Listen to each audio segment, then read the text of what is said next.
to the republic for which it stands, one nation, under God, indivisible, with liberty and justice for all.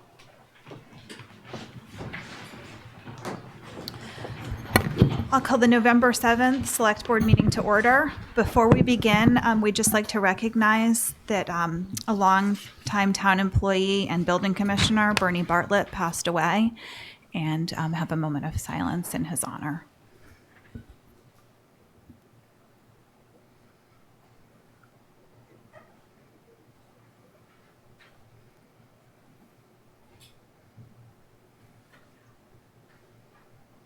Thank you.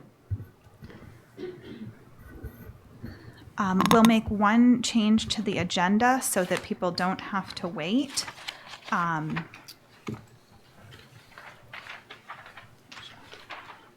Section. 10-1. Yes. 10.1, the discussion about filing an appeal to Mass Division of Fisheries and Wildlife.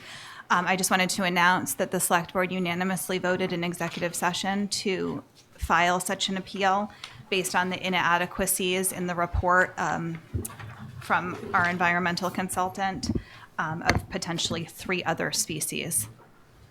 So for those who are interested, you don't have to stick around if you don't want to. And other than that, we'll accept the agenda as written and announcements. Thank you. The Veterans Day observance ceremony, the annual ceremony, will be held this Sunday, November 11th at 10:30 a.m. at the Federal Street War Memorial, which is next to the town building. And if it's raining or otherwise inclement weather, the ceremony will take place at the Legion. There's a reception that follows at the Legion. Town offices will be closed Monday, November 12th, in observance of Veterans Day.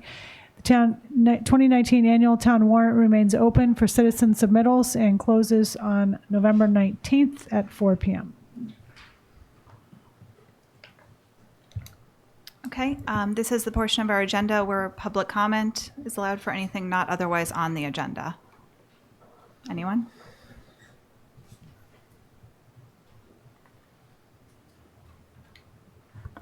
Bruce Perry, I just wanted to say thank you for appealing the decision from Natural Heritage, and now I can go home and get some dinner. Thanks.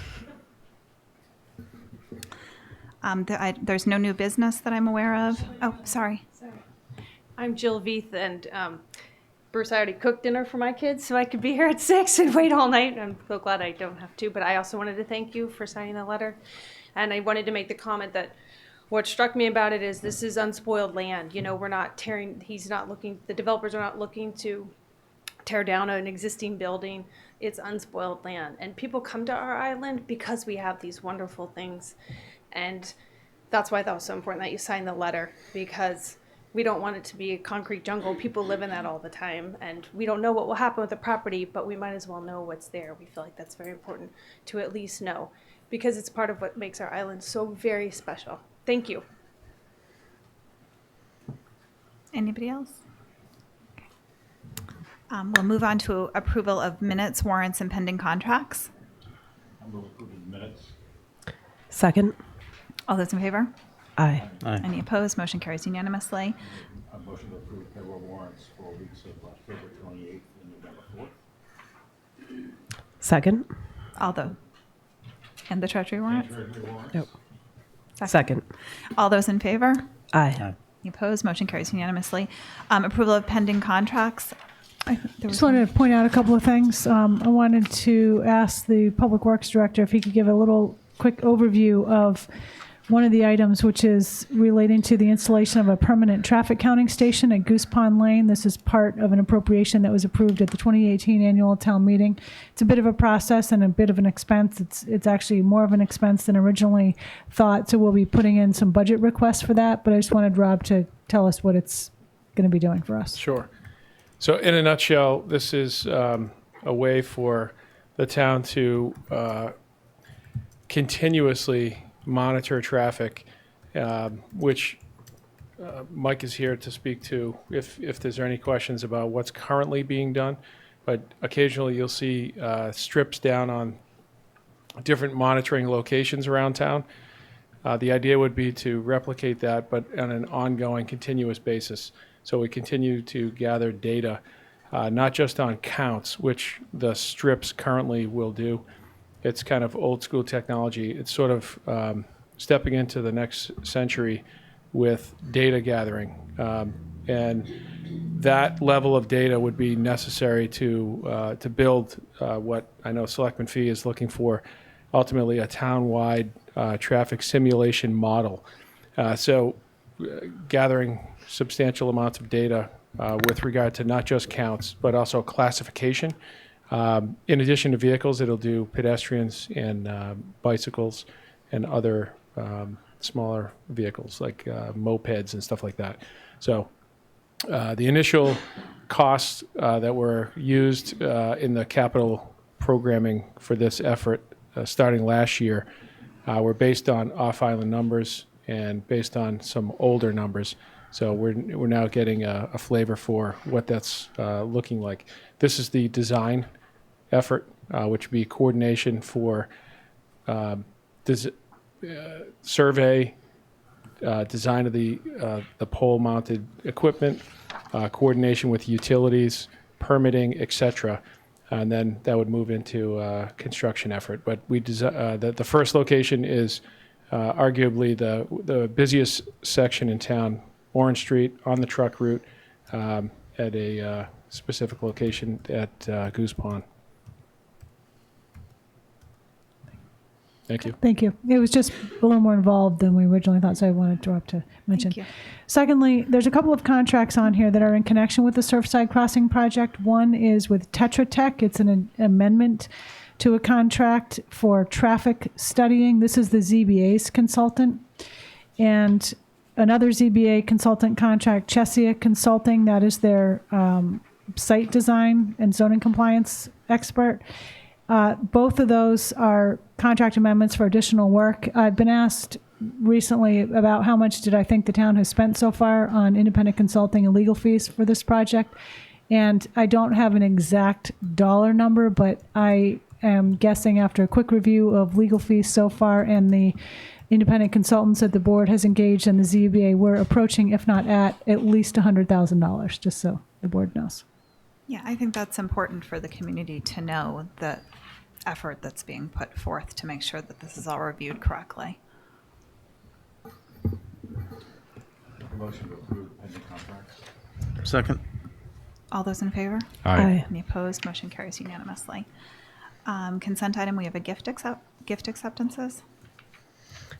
I'd like to move approval of the acceptance of the gifts. Somebody second it? Second. All those in favor? Aye. Any opposed? Motion carries unanimously. Next, we have a few appointment requests for some vacant seats.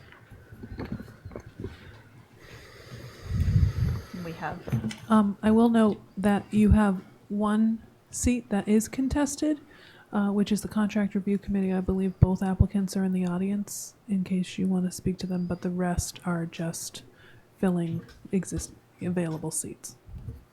did either of the applicants want to say something?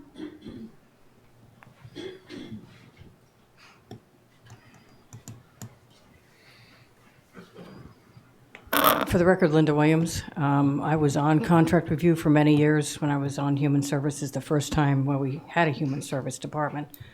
And I was voted on by the members that were on Human Services last year as the chairman and as the representative to CRC last year. We were informed a couple of months ago that we needed more members or drop the amount of people that are on it because we thought 4 was all we had, and apparently we have to have a quorum even though 4 are the only people that are on the Human Services, so it got a little screwy there. So the staff came to me and asked that I put my name back in to get back on CRC this direction as that member at large, and we'll try to get more members or drop the number of people on Human Services through a town meeting warrant. So it goes down from 9, which we've never really had in the last 10 years, to 5 or 7, whatever you think is best. So I'd like to continue to work with it because I know most of the applicants and I have a long history with it. Thank you. Thank you.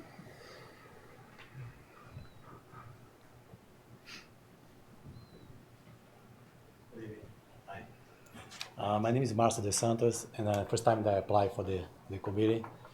I've been in Nantucket for 20 years. I raised my son here. I have a successful business, and I would like to participate on the committee. I understand a little bit what the other goes through, with the immigration population. I work with different ethnic groups, Spanish, Bulgarians, Brazilians. And I think I can help, a little bit with the service, I've been around here, and I participate in some of the services on the Safe Place, on the Boys and Girls, and part of the community. So I would like to, be part of the community if it's possible. Okay, thank you. Thank you. I have a question. There's one vacancy or 3 vacancies here?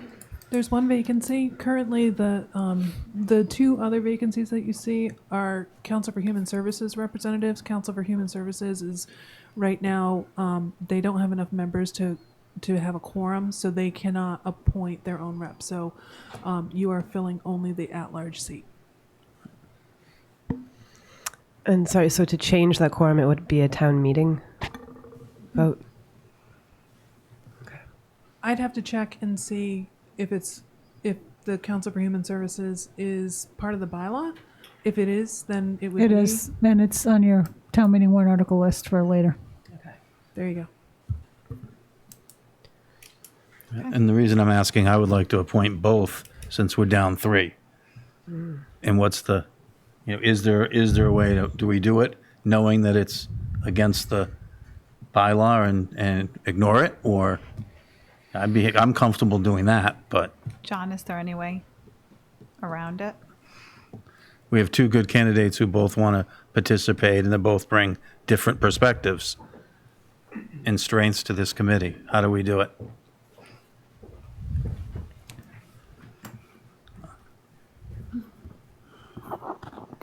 Well, it's probably a question best not even asked, to be honest with you, because my recollection of the bylaw is that the CHS designates those, as do the other boards, designates representatives.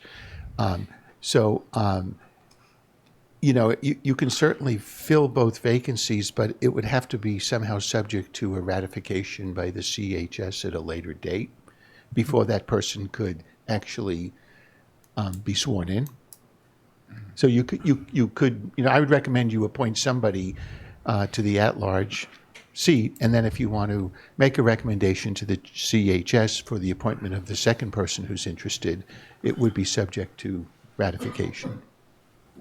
And we could urge people to apply to the Council for Human Services because Because we can't. It's like a catch-22. We don't have enough If you're in people. this committee, you got to go in the other committee first to vote yourself in. Because we can't ratify without And I mean, having a when quorum. Linda spoke earlier about, they had a vote to put her and somebody else on this committee last year, it doesn't count because they didn't have a quorum. Yeah. So And we can't drop the number until we go back to town meeting. We check that out also. So right now, I think there's just 4 of us on there, and we are looking for other members. The problem is that the interviews with the applicants are starting now, Right. because we have to make a recommendation to FinCom and make a recommendation to you as to how the allocations are going to go and what the amount is and that type of thing. So it's going to be starting very quickly. I mean, both of us on there would be great, but right now, that's why the staff asked me to put my name in to come in as the member at large until we can get more members on the CHS. So we need one more member for CHS to get you to 5. I believe so. Right. Because we're at 4. Libby, I don't know if Can all we- of them are, if they're term limits, that people have dropped off. I don't know. I didn't, I don't don't know. have that information in front of me. Okay. Somebody's term may have ended, and we have to figure out who's where, what I mean, on that. I have it in the office. It's Right. clearly, but I don't have it here because I Right, didn't know that's we were all right. talking about it. So we have town council making a recommendation. We should appoint an at-large member, and I'm comfortable moving forward, even though I think both are excellent candidates. And definitely note that there are vacancies on the Council for Human Services, if anyone's interested. Whoever isn't appointed should apply for that, and then we can give you both.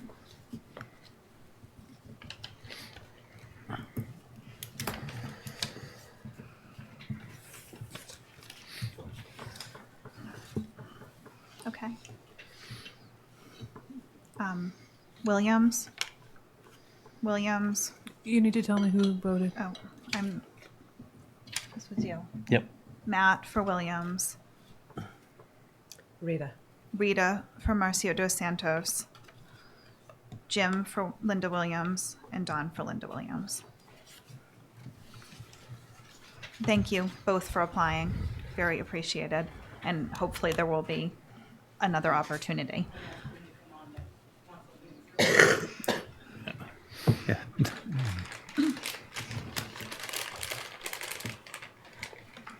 And then can we just make a vote to accept the other? You could just appoint the others by acclamation. Okay. So By moved. Second. All those in favor? Aye. Aye. Any opposed? Motion carries unanimously. We have a noise bylaw waiver for the Nantucket Hotel for New Year's Eve. This is something we've done a number of years. Make a motion to approve the request. Second. All those in favor? Aye. Aye. Any opposed? Motion carries unanimously. American Legion request for waiver of a building permit fine. Is there anybody they here to here? talk about this? It looks like there is somebody here for it. In a nutshell, it appears as though the Legion did some work inadvertently, apparently without a building permit, and in accordance with the process was issued a fine, which they are now appealing due to the nature of the work. Correct? The only thing I want to say is, Callie, just say your name for the record. Callie Pierce, representing the Legion.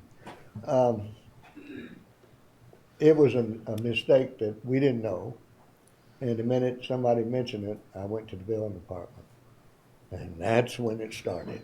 But I just thought that where we're a nonprofit and we give it all back in different ways, that it was kind of excessive, but I understand the rules. So I'd appreciate any consideration you give that. I think in the past we've waived these fees from talking to the town manager, so I certainly would be comfortable doing that. And make that motion. I would second that. Okay, all those in favor? Aye. Aye. Oh, actually, Leslie, did you want to say anything?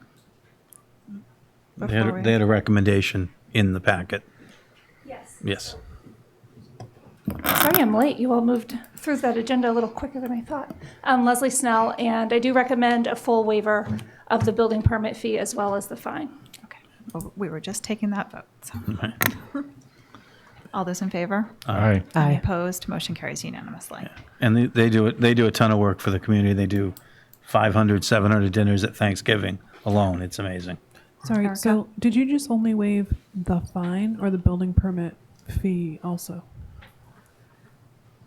The recommendation was the waiver of the entire permit fee. But the fine is not the only thing on the agenda. Can we change the agenda to?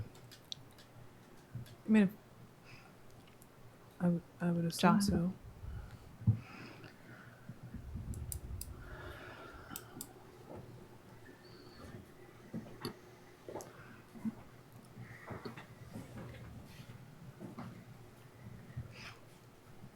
I think the agenda is sufficiently specific to allow you to waive both. Thank you. So I'll amend my motion to include both. Second. All those in favor? Aye. Aye. Aye. Any opposed? Motion carries unanimously. Thank you. We appreciate what you do.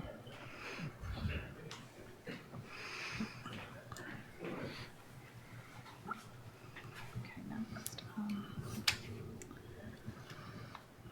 Finance Department. Numerous bond. Someone's back from Aruba. Yes. So before you, we have a vote for three offerings. One of them was a $20.4 million general obligation offering. It was made up of fire department was the majority of this. We're also permanently borrowing the water company's administration building. This also includes the remainder of the permanent borrowing for CPC for Sachem's Path and some smaller items related to Boulevard, Lover's Lane, Orkawa, and some downtown sidewalk money that we decided instead of to continuously rolling over that we would borrow it now to try to avoid higher interest rate costs. I will tell you that on the permanent side, there was one other large offering that was generally in the range of where we were selling, and we did about just over 1/4% better than they did. So I did talk to Cinder today about that. So we did see a little bit of a bounce from the upgrade. So that was positive. That's awesome. The other two that are in here are $5.4 million. We're rolling only till February the $5.3 million that we borrowed last year for the sewer force main failure, because we're still finalizing the paperwork with DEP, and we're still discussing what we're going to get back from the insurance company relative to our claims that we submitted for our piece. Then the last one is about $7 million, which includes our Island Home and a substantial amount of smaller sewer projects, being CMOM and some other evaluations and things relative to the plant at both Sconset and Surfside that we had borrowed for, that they're not at a point where they're ready to be permanently borrowed yet. So make a motion as outlined above. Yeah. Second. How about if we say in Oh. packet dated November 7th? Exactly that. Second. All those in favor? Aye. Aye. Any opposed? Motion carries unanimously. Thank you. Thank you. Nantucket Preservation Trust, request for approval of preservation restriction for 69 Main Street. Is Michael May going to be here?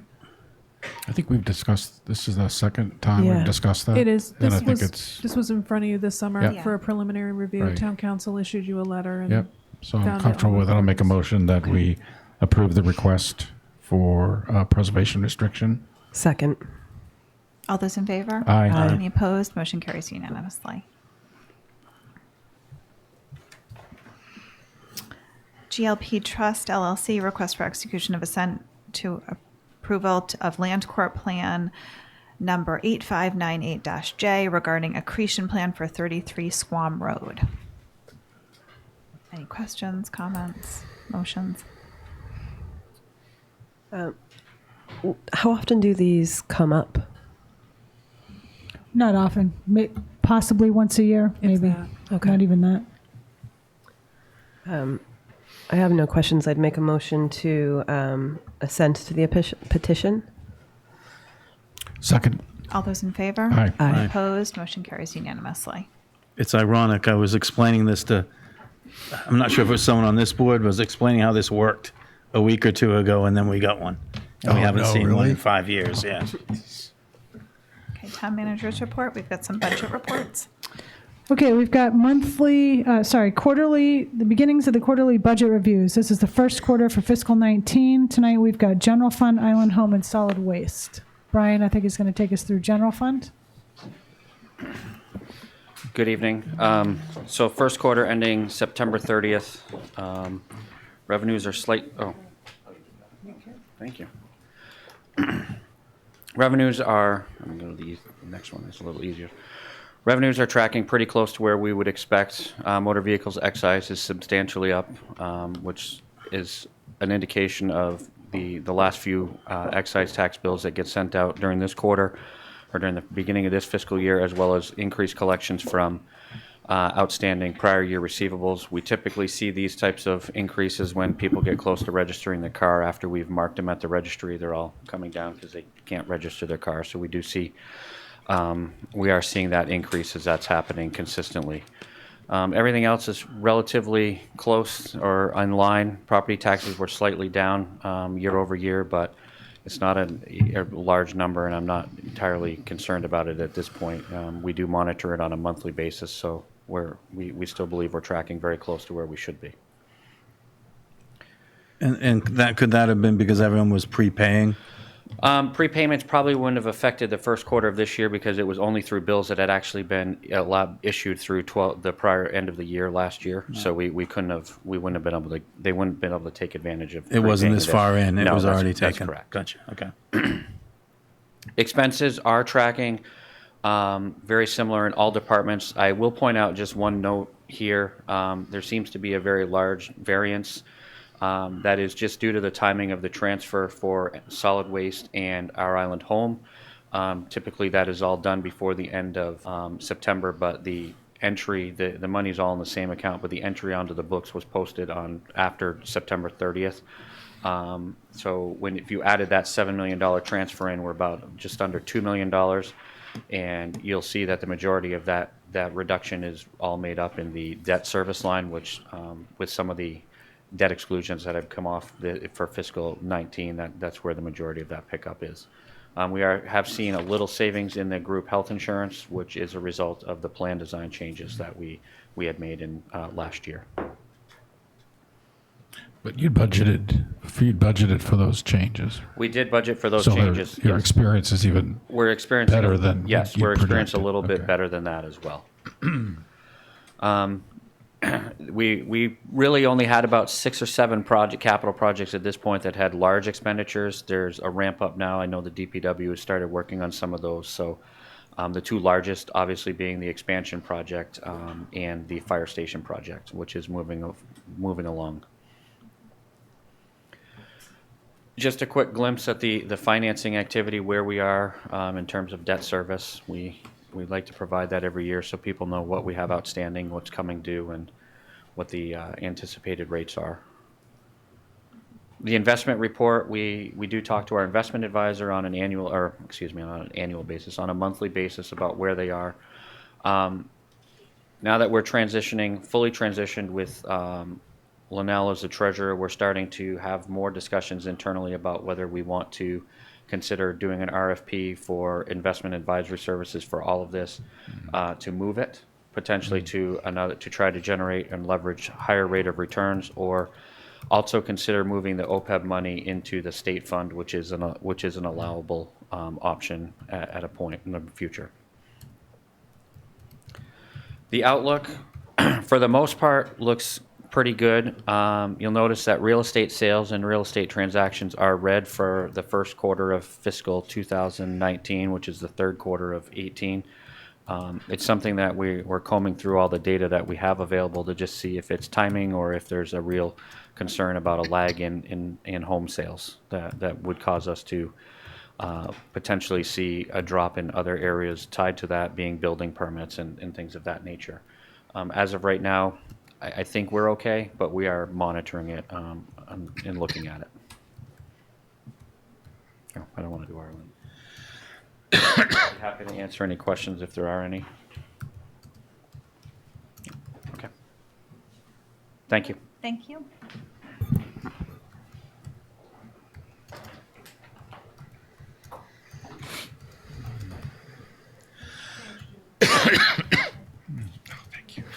Yep, that is it. Thank you. Okay, so for the first quarter of 2019 for our island home, census was down a bit. Obviously, that will affect the revenue end of things, but down 663 less billable days than same quarter of 2018. However, we only have 40 available in open beds, which we had 45 in quarter 1 of 18. Average occupancy rates for quarter 1 of 19 was 80%, and this does account for the 5 beds currently out of service. If you include them, it would be 71% in relation. Quarter 1 of 18 was 86.5 with all 45 beds activated. How that census changes affect revenue. The major changes were in Medicaid and private pay residents, where if you look year to year, same quarters, top right bar graph there, the private patient census was an average of 9 in the quarter 1 of 18, whereas in quarter 1 of 19 it's 5.5. Though there's a 3.5 average daily census drop in private patient from same quarter of the previous year. Over the last 3 quarters, it's been very consistent around between 5 and 6. And then there was a drop in Medicaid patients also, and that's primarily with the extra beds out of commission. We had even gone down to 36 beds while we were doing the renovation, so we kind of did that through attrition, and it's starting to come back now. Our average daily census now is back up to 35, and we're working on 4 more referrals, so I anticipate that And had done this anyways, once the beds were open, I expected our census to start to climb back to the 40 range, which it typically is. So the revenues, Medicare Part A, for the first quarter, we ran 118,889, which actually is 37% of our budget for the year in Med A. So our Medicare census, which is a prime payer, is actually up in relation to the same quarter last year. And it's about the same as it was the previous quarter also. So that's a good thing. I mean, Medicaid revenue was 447,704, which equals about 24%, that's about 1% lower than the 25% that you expect to see after the first quarter. Our revenue in general, when you factor in the private pay factor, also ran at about 21% of budget, so we're down about 4% there. But don't get nervous. Let's get to the expense side. The expenses actually for the quarter were right around on target, in the sense that our expenses so far after the first quarter ran at 27% of budget, which is a couple of percentages higher. However, it's 3% lower than the same quarter of the previous year. And I want to point out, within that 27%, the third biggest budget line in our budget, which is the Barnstable County retirement, pretty much the full amount, or 99%, is front-loaded in the first quarter.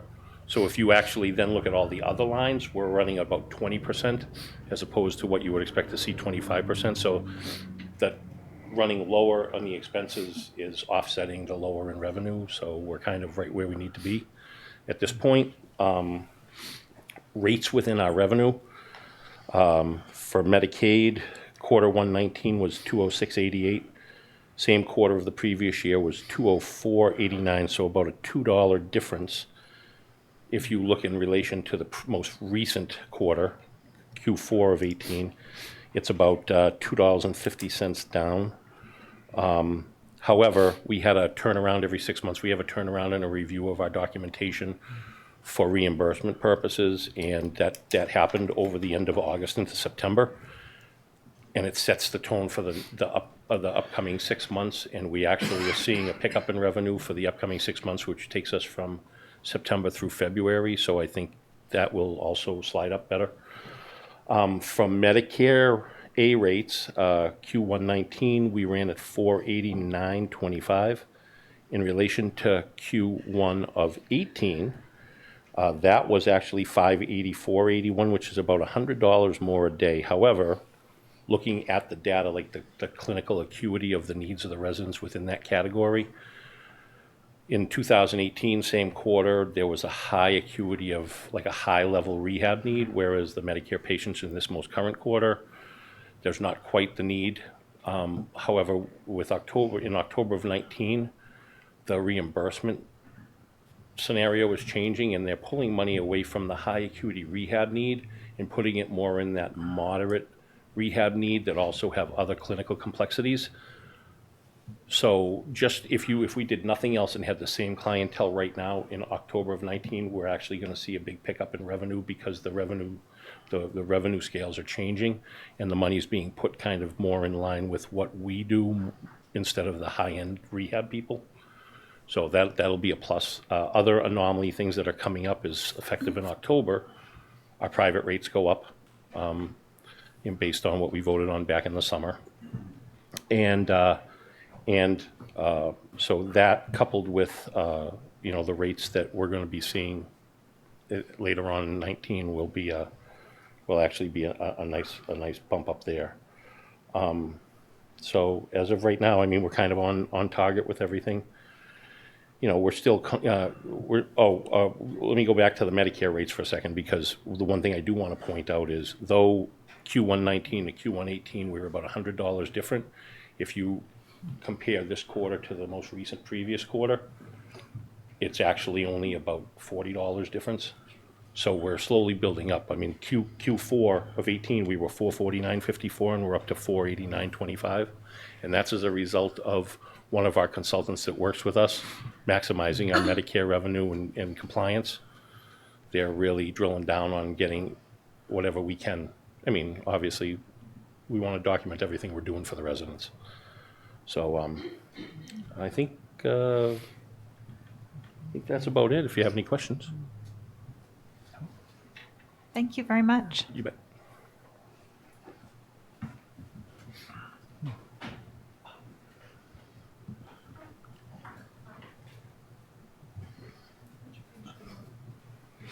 Second one's great. Yeah, just the graphs. Hi, good evening. Rob McNeil. Yep, that's perfect. Quarter one, the revenue was up 6% compared Rob, to. can you put the mic a little I'm bit? sorry, sure. There've just been we've been getting complaints from all of us. No problem. Revenue was up 6% compared to the same quarter last year. This revenue represents 24% of the annual budget. Tip fees were up 6%. It should be noted that landfill fees are typically invoiced through finance, and those typically go out second quarter or into third quarter, so we won't see that until then. Quarter one expenditures, including debt service, were up 8% than previous year. Expenditures represent 28% of the annual budget. They've mined approximately 30,000 cubic yards, or 38% of the annual minimum. MSW volumes were up 3% compared to last year, first quarter, and C&D volumes were up 18% compared to last year and 11% compared to the year before. So we're still seeing a lot of activity related to building.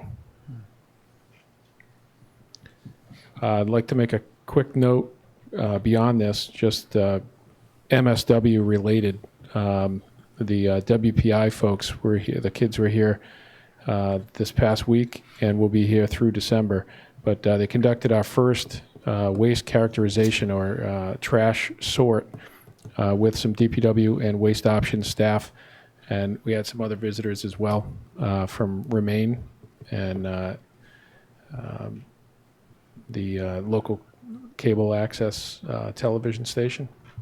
And so just to boil it down to some really quick numbers, and I know there's going to be a lot more details coming, but we sorted 200 bags of trash, which sounds like a small number, but it's a lot of trash. It's about just under 1,700 pounds, so almost a ton of trash.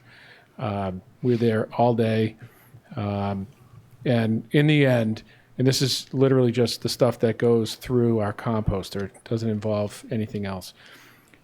We had a split of 64% that should have been there, and the remaining 36% that should have or could have been diverted. And those major categories of the diversion percentage include 12% recyclables, 3% textiles, 15% non-recyclable plastics, and then 6% other. So there's some really good data that we've been able to get from this that will help us put together some information to help people understand what they can be and should be, where they should be placing these materials to help with the numbers. So just some quick numbers. Will there be another sorting day?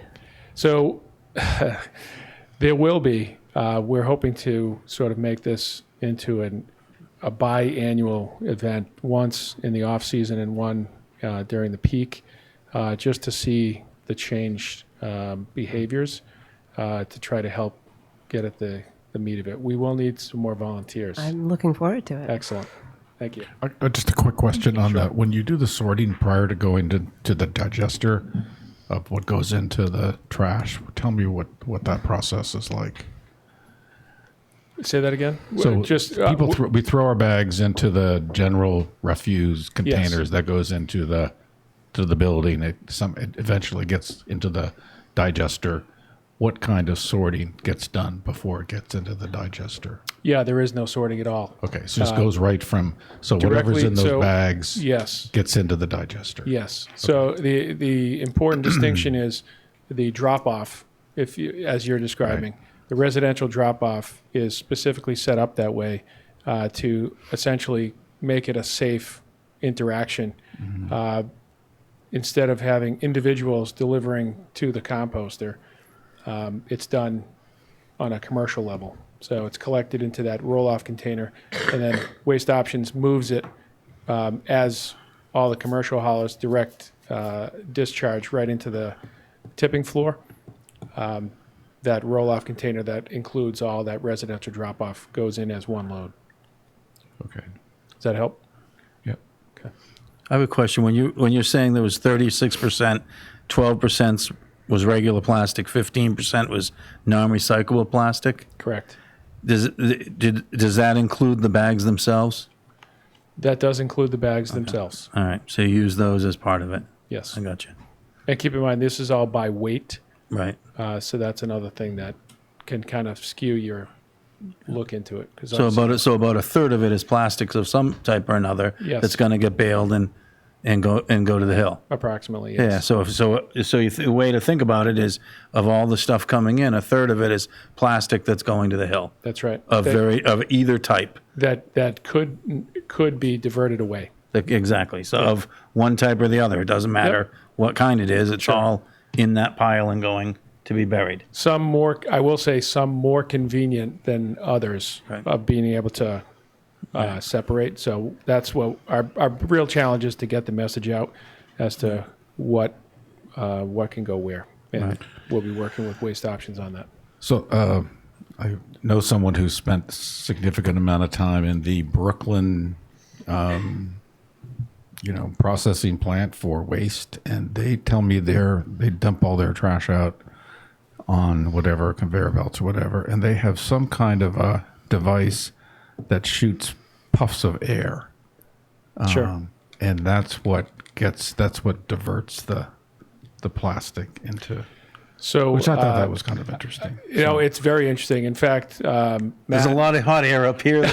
We could do a lot of resorting every Wednesday night. So I think it was Matt and Rita and I, Matt had initiated it, but he had found some information recently about such a facility, was asking some questions, and I had sent him a link to the facility that I'm aware of, that we worked, our commercial vendor partner in Central Mass, with a materials recovery facility that has lots of bells and whistles. It's a regional facility, however, so the investment for the return. Right. No, I wasn't. So just because this is for the whole. I mean, it's not just Brooklyn. This stuff comes from all over New York. Sure. So it was, but I thought that was an interesting kind of take on it. Predominantly, you find those more in the recoverable materials, the recycling stuff. Right. Not necessarily on the solid waste end of it. Okay. But again, that's the piece that's most important to us. If you have like a single stream versus. The solid waste is key, because in the end, we're trying to get to zero the amount that we are landfilling. Right. Thank you. Thank you.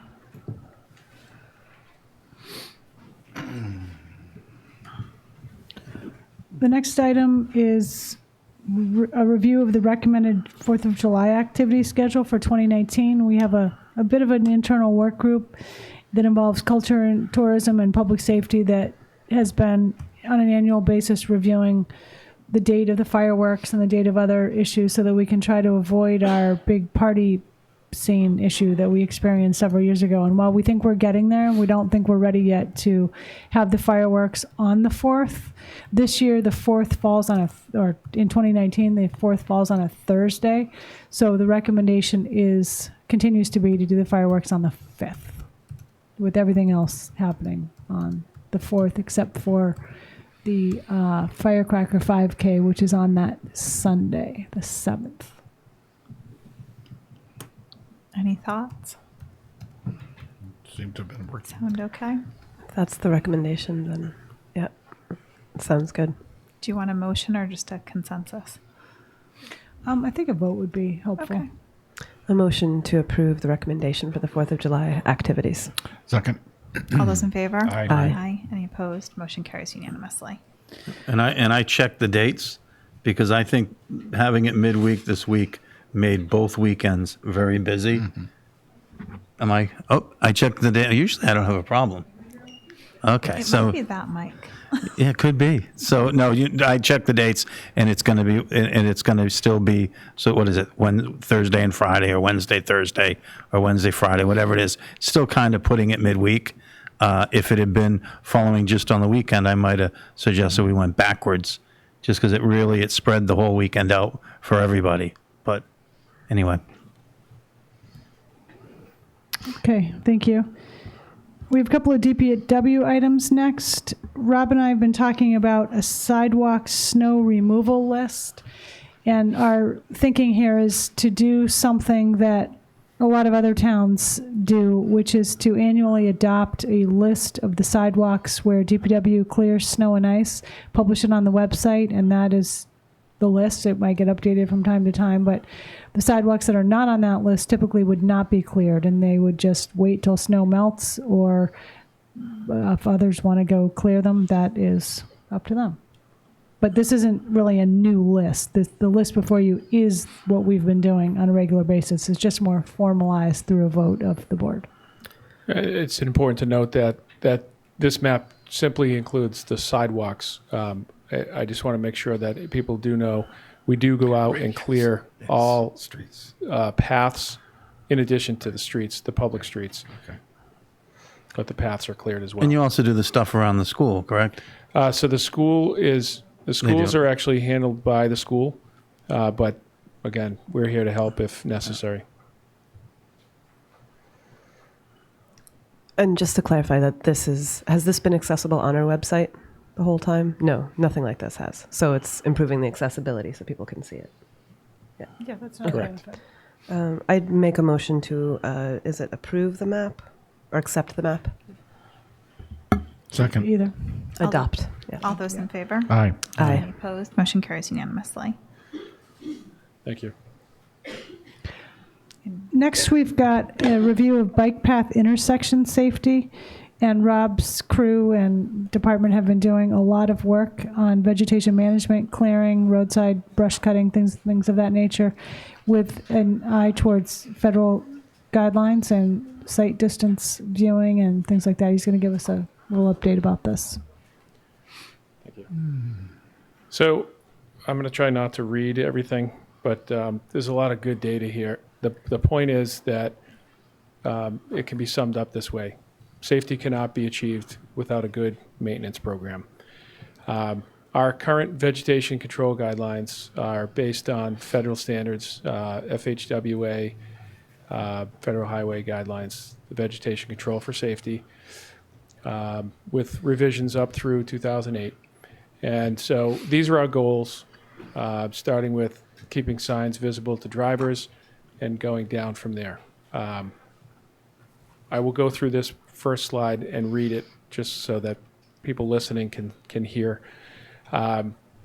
We have keeping signs visible to drivers, keeping road users, including vehicles, bicycles, and pedestrians, visible to drivers, improving visibility of wildlife near the road. We have obviously large population of deer and rabbits, which we continuously remove, dead ones, but trying to limit the amount of potential impacts.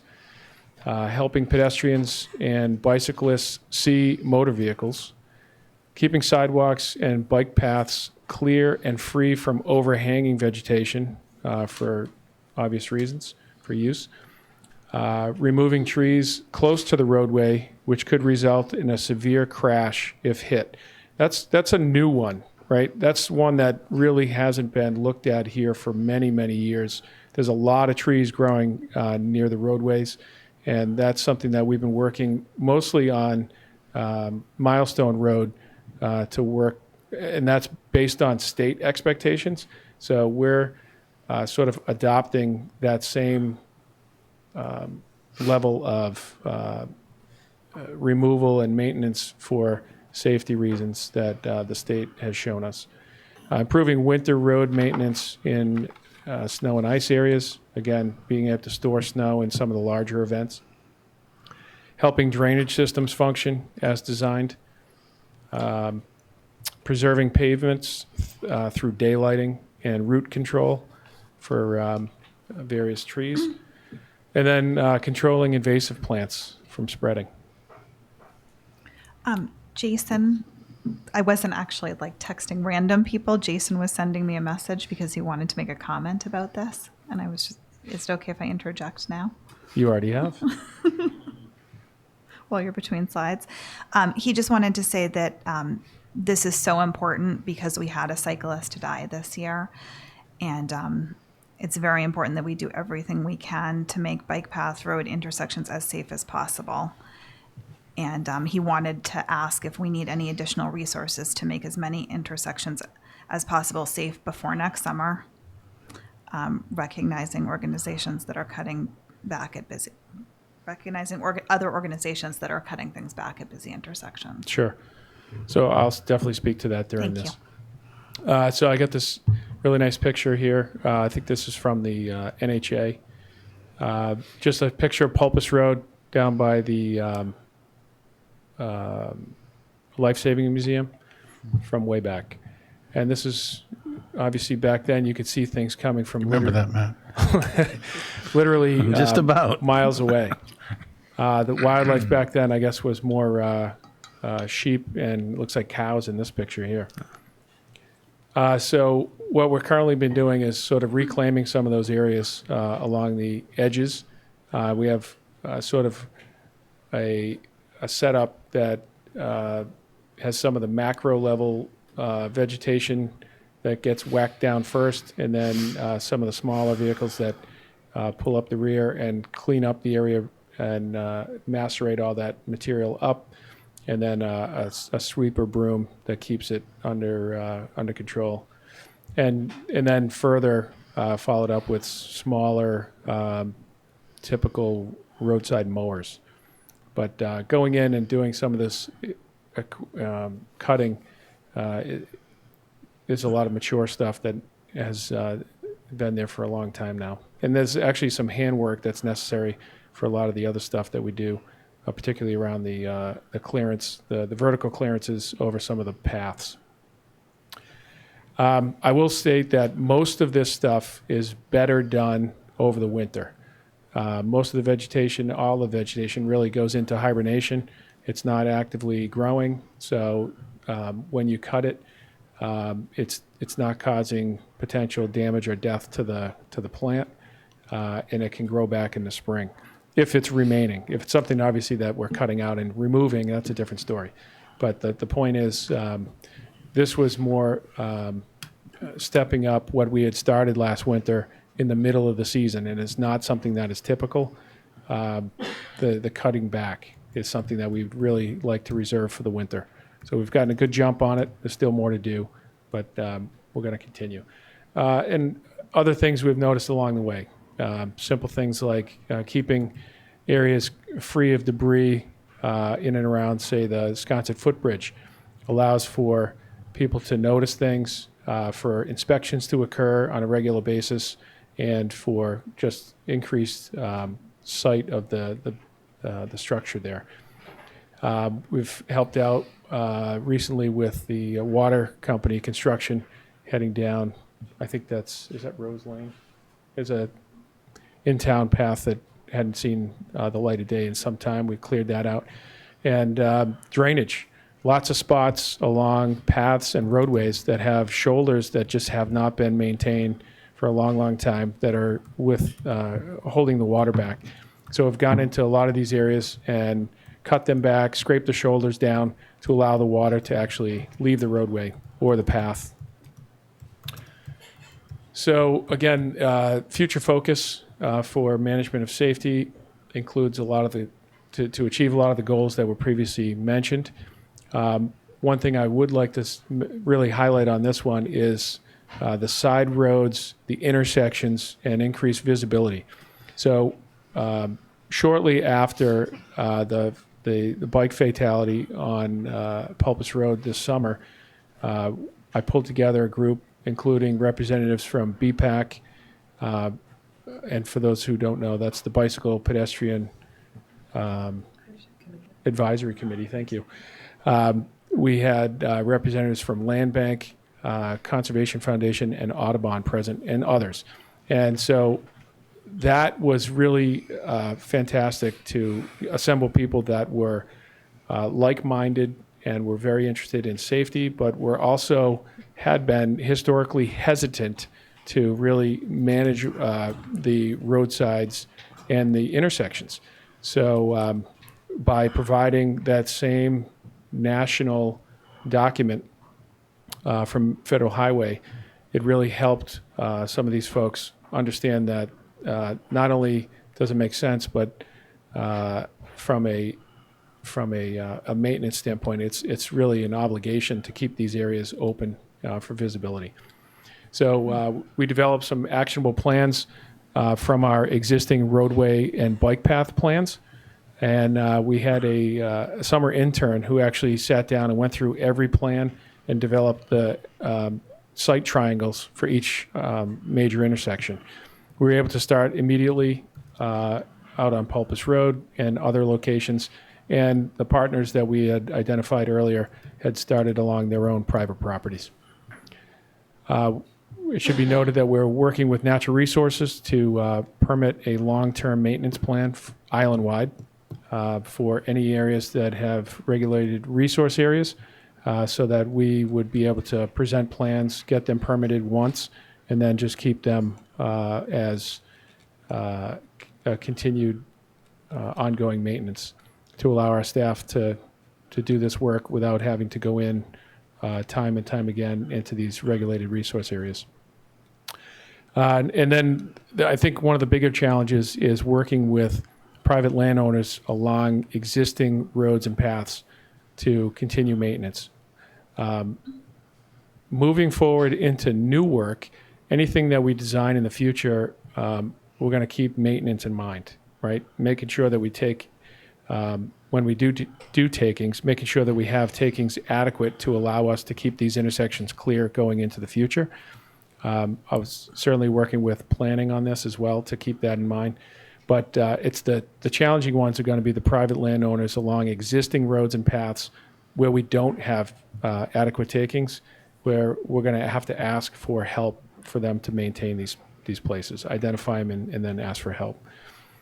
We're going to continue with roadside tree removals on Milestone and other areas, and then working, again, winter maintenance and the trade-offs of actual vegetation removal, such as the moors, is a good example of something we have to pay attention to. We have to now erect a tremendous amount of snow fencing to keep the drifts off of our roadway. So you sort of have to play this dance of how much do you do that doesn't cause impacts on your infrastructure. And then further, future plans to replace guardrail and split rail along areas that currently have those but are in a dire need of replacement. Further, opening up some of these areas really helps us identify invasive plant species that have taken over and are continuing to grow. There's a fantastic group on island here who is sort of a invasive plant species eradication team. So I'm looking forward to working with them as well once we can really identify these areas. So I'm going to jump through the rest of the slides here. This is an example of an existing bike path plan that we were able to pull out of the file. This is specifically the Barnard Valley Road where the fatality occurred. And you can see the large swath of triangulated area that is under the federal guideline. That area should be clear cut. That's basically this area here. So this is Barnard Valley Road, and this is Hoyks Hollow, directly across the street. And this is all privately owned. This is Audubon property. We're going to be working with them. We have already to identify these areas so that they can take it upon themselves to really open up these areas and make them safer. In the short term, we've cleared the area between the path and the street. And boy, that has really opened up the visible lines there. We've done another stretch down Pulpus a little further and some other areas where, you know, this could look more like a parkway with individual trees growing as opposed to just completely unkempt overgrowth. So this is sort of the future. We're talking about paths that have a 12-foot vertical clearance, which will allow snow clearing equipment in the winter. And then we have 5-foot shoulders from any real fixed objects where we can. This isn't set in stone because we do have areas where we have split rail fence and then some steep drop-offs into wetland areas and that sort of thing. But this is kind of a go-by.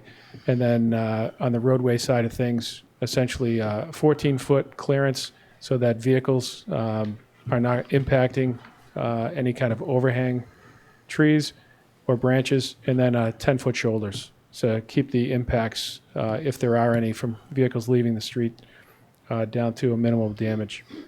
Which tells me that unless we have more than 15 feet between the roadway edge and the bike path, we're basically talking about maybe an individual tree here or there, but the rest of it could be or should be removed.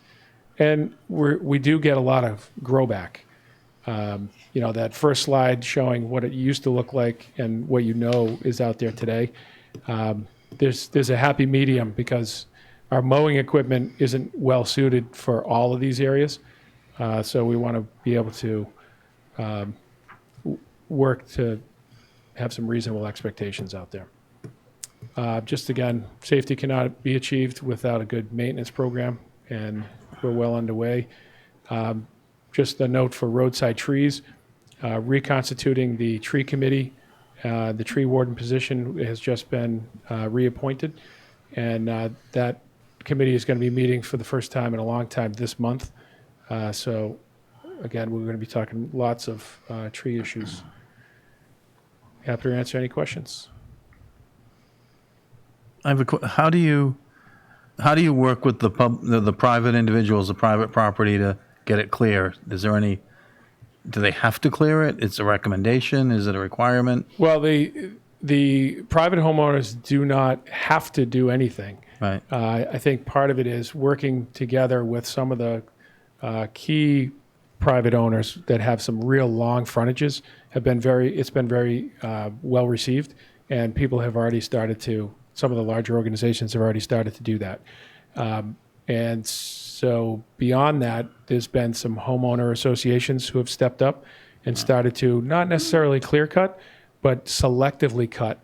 Even the Girl Scouts coming off Pulpus have made major efforts with Land Bank to be able to clear that driveway throat. And that's really opened up the sightlines right away. Great. Thank you very much. Thank you.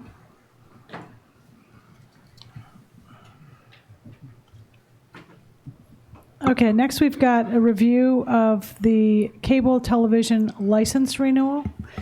And Assistant Town Manager Greg Tivnan is going to give us a quick update on this. He's been working on this from the beginning, which is probably about a year and a half ago now. That's right. Thank you. Just an update. I can't believe I haven't been here since April, but to refresh you, this is regarding the town's 10-year license agreement with Comcast, which expires in October of 2019. In March of 2017, Comcast wrote to the town to inform us that the contract will be expiring as is required by the Cable Communications Act. And that just set off a long assertion period that has specific benchmarks. So I'm happy to report that our cable access work group is right on schedule. We've done everything so far, including internal meetings, a survey for the public that was given out at the annual town meeting last year. In tax bills, it's online, and we've had a really good response. We're going through those results now. We've been working with council in order to meet all the milestones, and we'll be putting together a business plan that basically is our asks from the town for the contract. Basically, the agreement, as you may remember, is the 3% surcharge on Comcast bills that funds NCTV. So basically, everything that's being recorded tonight, the microphones, everything else. And they've grown exponentially over the past decade. And so part of our business plan will be looking at what other needs we have. And we don't really address the needs now because we've been advised that it's not really proper until we go to negotiations. Negotiations will start right on schedule this coming March. Any questions? Thank you. Thank you. Great, thank you. Thank you, and thank you, Greg. He's really taking the lead on this, as well as the other people on the team. Okay, review of upcoming select board meeting agenda items. There's a little bit of a list in your packet, and since this went into your packet, I added a couple of things at your meeting next week. And again, this is significant items that we know now. I didn't get into little sort of things. But at your meeting next week, right now we've got remaining first quarter budget reports for fiscal 19 for the airport, Wanacommet and Sconset, and the sewer enterprise fund. We've got the fiscal 19 tax rate hearing with the assessor, the annual hearing. We have an HDC appeal. Sorry. We've got a couple of letters in connection with Surfside Crossing. One of them would be a supplemental letter, supplemental to your July 13th letter, which contained a lot of comments about the project. And this supplemental letter would include comments that have resulted from the independent reviews that the board commissioned, and we are working on that now. A second letter would be a comment letter, which has been requested by the Zoning Board of Appeals on the modified proposal, which has been presented from the applicant. So we're working on all of that, and I'm going to need some direction from you all next week.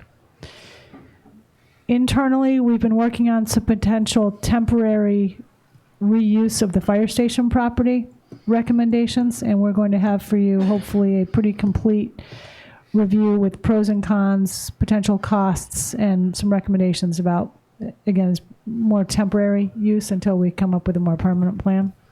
Could I just ask, when you do, did you speak to the your thoughts that you considered but rejected as you came to whatever your recommendation is? Yes, we will speak to that. Yes. You have an executive session, as you know, next Thursday morning, November 15th. No meeting on the 21st. On the 28th, you've got county and real estate. I've put on there for now review of the 2019 town meeting warrant article submissions from citizens, because we will have them by then. And we are hoping to have for that meeting some options for valet parking for 2019. That's another thing that we've been working on. There are not massive amounts of options for that, but we're trying to cobble together some possible solutions. December 5th, we are planning an overview from the DPW director regarding landfill groundwater monitoring, an update on the new fire station next door here, this project, and probably more discussion about 2019 annual town meeting warrant articles. Some pending items that are likely to come up in December include marijuana licensing and regulations. 2020 general fund budget recommendations, that's currently scheduled for December 19th. These are the town admin budget recommendations, as well as Capcom recommendations for fiscal 20 capital projects on that date, and the staffing study that the Novak group is doing on that date. We have some loading zone modification recommendations that are pending from traffic safety. We decided that we should meet with stakeholders, but before we present to you all, so they don't all show up here and complain about it. And IT is going to be coming in at some point to give an overview of some of their activities with our new Chief Technology Officer. There may be some other things that get added here, but the intent is to give you all a monthly or even weekly, to the extent that we can, update of what's coming up at your meetings. Is the report from the Government Study Committee on the agenda, upcoming agendas?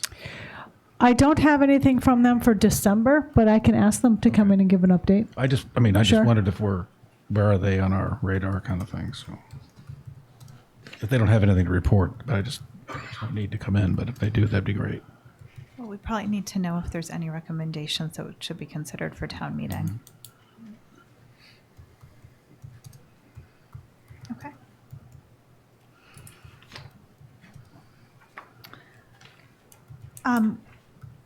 We already made an announcement about number 1, but I see that the applicant is here. Jamie Feely. We already made an announcement at the beginning of the meeting about this. Oh, okay. I just wanted to make sure that you were aware. It's a packed hall upstairs. It's a packed hall upstairs. And now we are going to review, discuss regarding draft request for qualifications, process for medical and adult use recreational marijuana establishments. So, Madam Chair, the board, as you all know, and there's quite a bit of information in your packet, we've been discussing the process to issue a request for qualifications for retail sales of marijuana. The board has talked about several times. And a week or so ago, actually, over the last several weeks, we've been trying to put together sort of the core of what an RFQ would contain, including minimum criteria and comparative criteria. And since your last meeting when you talked about this, a small group of myself, Erica, and two board members, Rita Higgins and Jason Bridges, got together with town council and came up with some criteria that we pulled out of some documents that other towns have prepared, specifically Salem and Winchendon. And I have talked to Winchendon a couple of times about their process. So in your packet, again, is the items that are listed on the sheet on the projection here. And I think we'd be prepared to go over the minimum criteria and the comparative criteria and the other items. There were a couple of things to make a note of is that we recommend that this RFQ be for both medical and retail sales, not separate, but one, because I think the intent is that an establishment would actually have both. And the host community agreement would contain a number of minimum conditions as well that are sort of inherent in, some of them are statutory and some are things that the board, that we've just heard from the board that they would want to include. I should note that earlier in the week, we did receive a pretty lengthy email from Mr. Cohen recommending some minimum and comparative criteria. I have not personally had a chance to go through it and sort of cross-check it with what we proposed here. So that I believe I forwarded around to you.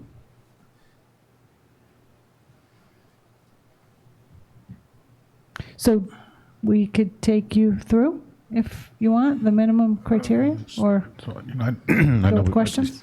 I'm sure we've read it and reviewed it. I think the group did a nice job putting together this framework. Are there any blanks that we need to fill in? Looks like there's some that, or is this ready to? Well, I guess I would say if there are other minimum criteria that the board would want to include, these all are fairly standard based on what we gathered out of the others. And again, I have not cross-checked what Mr. Cohen provided with that. The comparative criteria, I think, is where we need a little input from the board. That involves a bit of work because what you do is you basically are judging the submission of the material against some rankings, highly advantageous, advantageous, and not advantageous. And it's a bit of effort to, not that it's a problem, but it's a bit of an effort to come up with those things. So we didn't want to do it for all of them and then have the board say, oh, we don't really want that one. So if we maybe just go through that, and then you can decide how to proceed That's fine from there. with me. I don't know. So one of them, the first one that's listed here, this is a completed one. Mm-hmm. Completion of the RFQ addressing all supporting information. So we've got these three rankings. Mm-hmm. Highly advantageous would be that the submittal demonstrates what would be judged as a superior knowledge and understanding of all the items listed there. It's well written, clearly and completely addresses required supporting information, et cetera. An advantageous ranking would be the submittal demonstrates a thorough knowledge. And then lastly, not advantageous would be it demonstrates some or less than adequate knowledge. And that is somewhat subjective with the review committee that would be going through here. The next one would be the proposed oh, sorry. Do you want to say? Okay. Next one would be the proposed timeline and development plan. Over some of the meetings that the board has had, I think we've heard from the public that there are some concerns about when groups might be open, ready to open, or, in operation.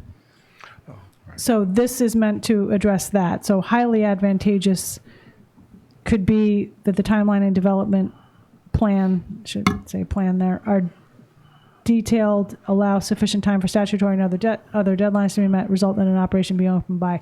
Now, I didn't put a date in because I didn't really know if there was a date anybody had in mind. And I'm not even sure we necessarily need a date.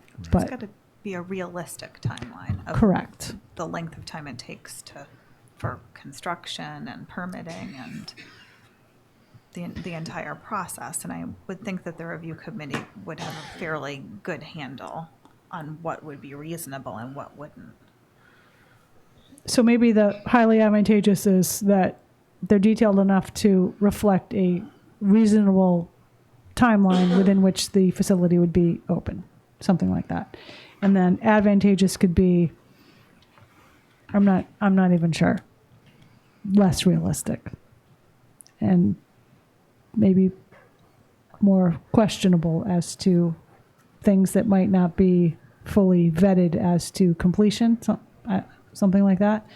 And not advantageous could be not detailed enough. But I mean, we don't have to. It could be an assessment of the rigor of and the comprehensive nature of a timeline and development plan. I think my recollection is one of the things we want to avoid is folks getting a license or a permission and then not implementing it within some time frame. But yeah. So, and that would be our sunset clause that would be separate from this. So I'm reading it as in, I think I see it being easier to use times and say highly advantageous would be opening within the next year.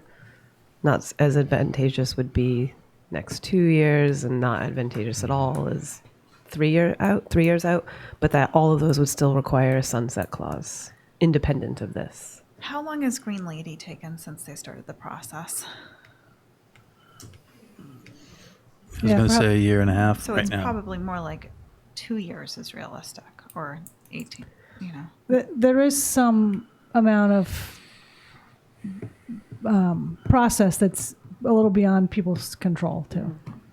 Well, and that they were using existing buildings. If someone might be building from scratch. Mm-hmm. I'm just trying to think Absolutely, of what is a reality, so it Yeah. doesn't, because someone might say that it's going to take a year. Exactly. And it's completely unrealistic. So that's what we really need to get at is how to assess how realistic any timeline is. That's kind of what I was getting at in terms of the rigor and the comprehensive nature of it. That would be. People are going to tell you what they think you want to hear. If you have a good lawyer or a good representative, they're going to fill this thing out to tell you what you want to hear. So I think however we do, it can't be subject. I don't know. And a lot of these are going to be we're going to get the same answer from whoever, odor control. They're all going to tell you they're going to control the odor. They're all going to tell you they're going to use minimal water. I mean, so certain of these are throwaways. And so I don't think you want to weight those the same as necessarily some of the bigger issues. Do you guys mind if I take a question? Just a comment. Very brief comment. Bob DaCosta. The problem with this is that it's almost impossible for either applicant, because you're really basically dealing with one more license here, and you have two basic applicants. I happen to work with one of them. We can't get in front of the planning board until we get a letter of non-opposition, and until we get in front of the planning board and start that process, we can't give you an accurate timeline. So any date that's put in there is going to be a best guess. And why I'm up, a lot of the things that you ask about here as consequential, like odor, parking study, water use, that's any one of these, either development is going to trigger an MCD. So all of this stuff is going to be covered in great detail in the planning board documents. Thank you. I'm trying, if it's very brief or a question, but I'm trying to have the board get through this. I'm sorry, David Martin. I'm just wondering whether you could put a provision in where you could have the selectmen have the option of renewing it for 6 months, once or twice, if they're showing a good faith effort. Thank you. Thanks.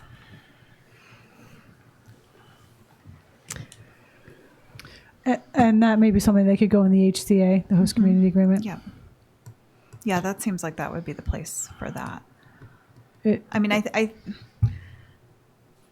I feel like in the proposal detailing the process and, you know, the planning board might take X number of months, plus or minus, and these things, having a realistic knowledge of what it takes to do this on Nantucket and do this at the state level.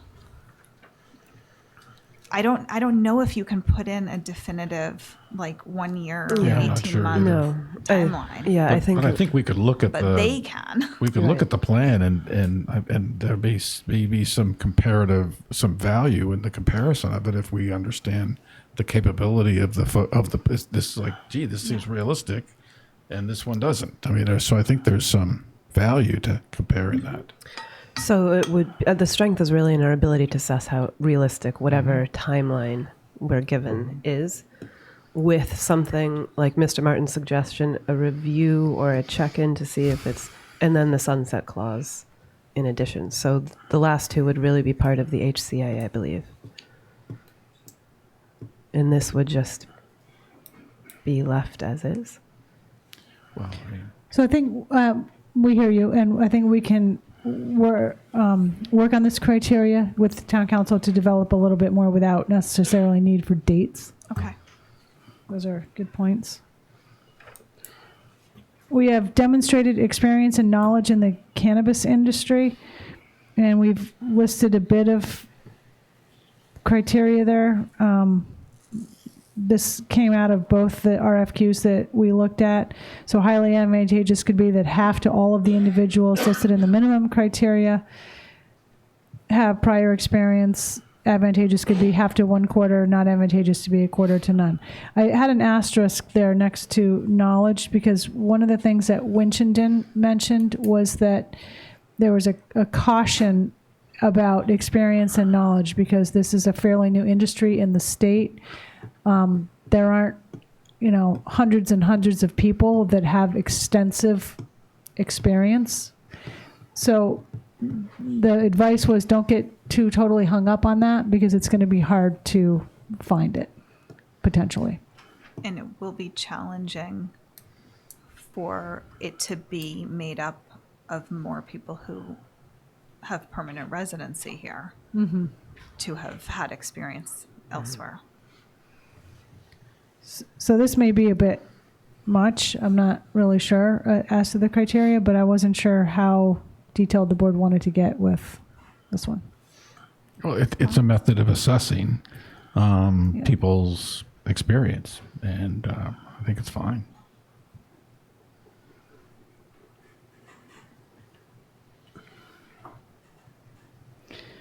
Okay.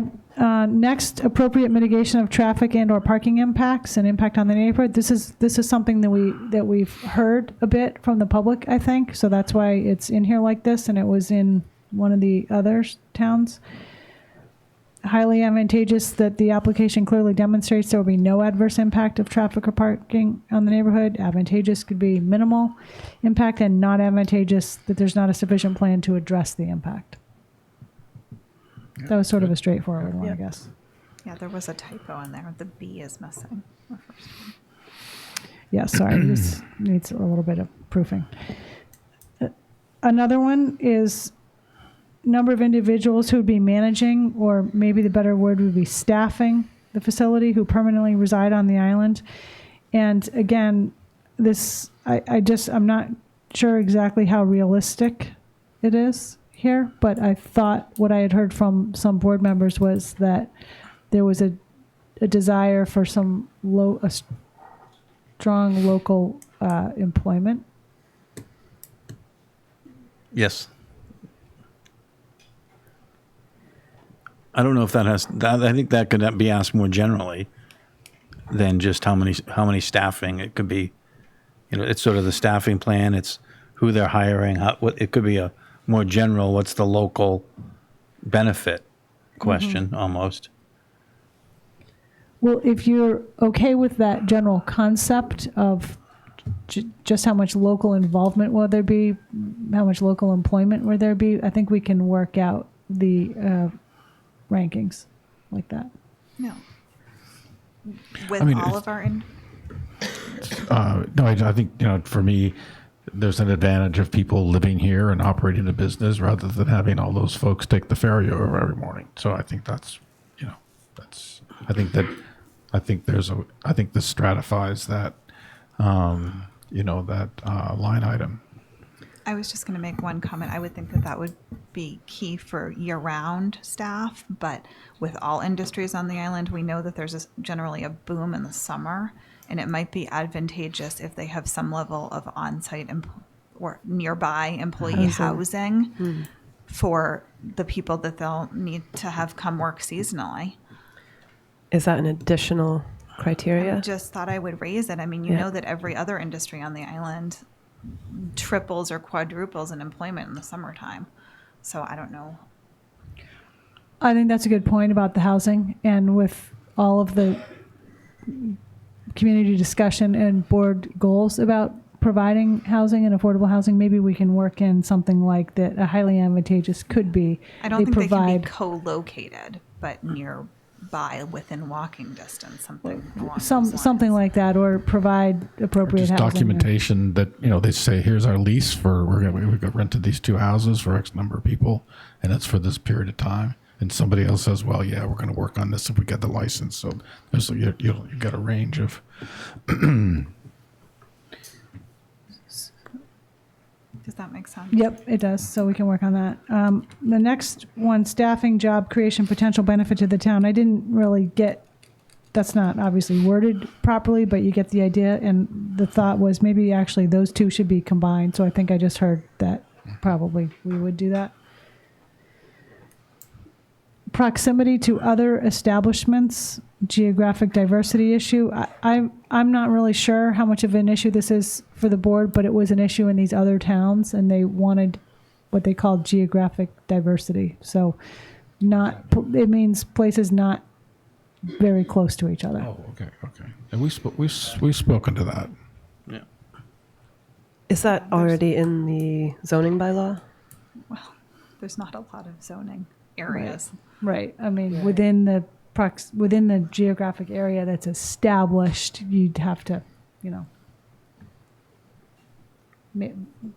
maybe not on the same street or something like that. But as part of their plan, they could say, we're going to be located X number of whatever feet from the other place. And that would, the further away is the highly advantageous, and right next door is not advantageous. Yeah, exactly. And advantageous is something in the middle. Yep. Okay. I think I got that. Stability of the business plan. That we'd have to work out the wording on there, but that the concept was, obviously that we want a group with a stable business plan that can be sustained. And Libby, how are we going to assess that? Or who is going to? There was a suggestion to get someone with experience. There was a suggestion that there are some potential volunteers within the town that could help advise on the stability of business plans. I think we could access them.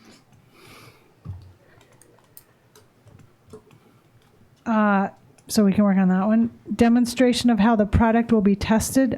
This was, obviously we have a testing situation here, and I think this was potentially a Board of Health concern. Roberto's nodding his head yes. So we might actually talk to Roberto about what some wording could be here. Not right now, but later. Okay.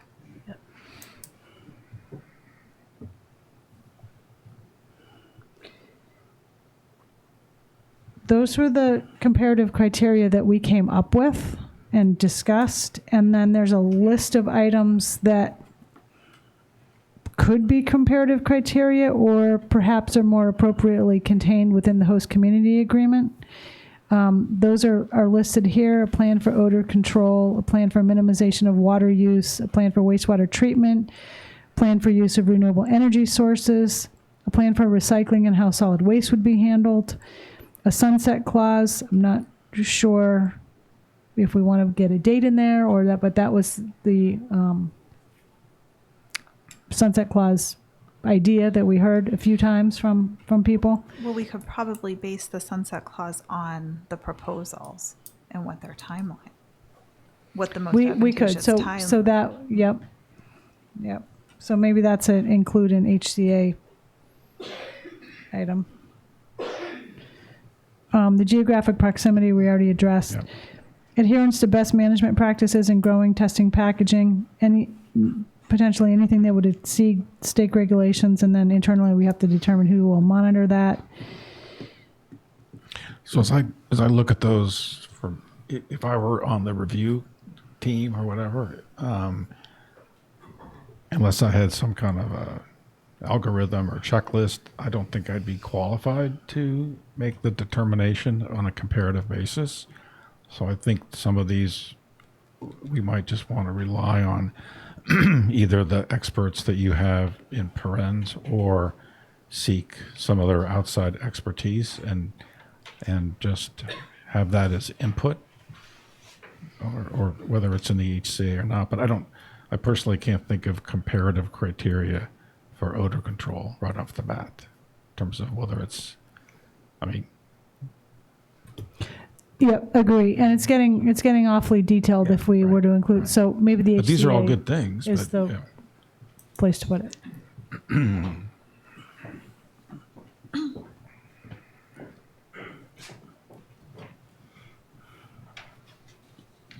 So I just wanted to note that the first comparative evaluation criteria that you have in the outline is the completeness of the RFQ. And so perhaps that list that you just had up on the screen would be requirements that they submit information with respect to each one of those items. And then you could use that first criteria to determine whether or not it's a comprehensive presentation and addresses all the issues, superior, thorough, or some or less degree. So I think that's an opportunity for the proposers to really demonstrate the completeness, that they've really thought this through, they've addressed all those issues. So you have those as required submissions, and then you use that first evaluation criteria to determine, which ones are superior to the others. Makes sense. That sounds good. This is great. This is all great. I kind of I guess a general question. Let's say that's on the staff review of some of this, an early staff review, they find, issues on some of these that we aren't going to call criteria. They'll, or they do an internal review on reference check or, that type of thing. And they make I'm assuming that's a recommendation to whatever board is doing the evaluation, and that's factored in. Is that correct? I'm not sure it'd be recommendations so much as we would probably have some level of staff review of the proposals, which would just give the review committee information, feedback on what they gathered. Okay, because I just want to They're make not sure. necessarily meant to make recommendations. All right, That's not the a review recommendation, but they committee's should be job. giving the feedback. So Yep. if the staff has done their review of the various issues, that should all be written down and provided. Yep. And I want to make sure that you're not tied so tightly into these, 8 questions that you can't consider, if something comes out of that, you can't consider that as a very important factor. Yeah. Could it be a criteria, like in terms of any issues raised within staff review? If there were no concerns or? Well, my point is, I just want to make sure that If we, it's done I guess what I'm trying to say, we missed something. Let's pretend we missed something here, and it's a very serious thing. We don't want to be stuck having to take somebody with a serious issue that we didn't foresee just because we didn't foresee it and put it as one of our 6 main criteria. So it has to, I think there has to be, sort of some, some common sense ability to make the right decision in this. But And a follow-up question to that is, if the recommendation comes back to the board and for some reason the board isn't happy with it, can we start the process all over again?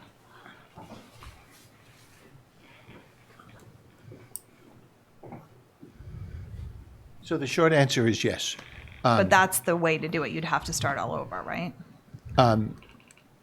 Well, if there are certain, this is not a standard RFP under Chapter 30B, so you have a lot more flexibility in how you evaluate these proposals. My suggestion is that you set forth clearly the kinds of information you need to ultimately make the decision as to which is the most advantageous proposal. You would also reserve the right not to award to anyone, and you could start the process over again. But I think in between, you'll have a lot of flexibility to request additional information and that kind of thing.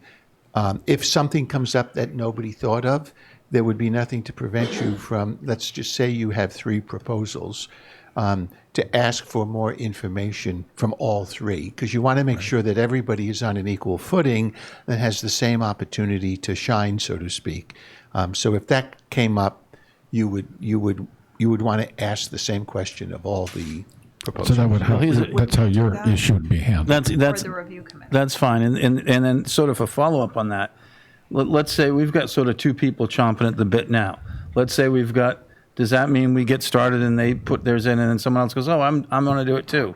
I just think at some point, if we want to get this thing done. I think you want to establish a date for submission of proposals. And I think you address that issue, Matt, by not just relying on people who have attended meetings and know about this, but you want to post it. You can post it in the central register if you want. That's certainly one thing you can do. Advertise it in the newspaper, put it on your website, but you need a date certain. Proposals are due on X date, and then it's cut off. Now, if you don't get it, if you don't get anything that's satisfactory, then you start the process over again and you cast a wider net. But at some point, there has to be a cutoff. This is the universe of companies that we're going to be considered because they submitted by a date certain. Right. Can I ask also if you have one applicant that is far ahead of the other, far more qualified, meets all the criteria, but they don't have a sufficient odor control management plan? Is that something you can deal with in the HCA?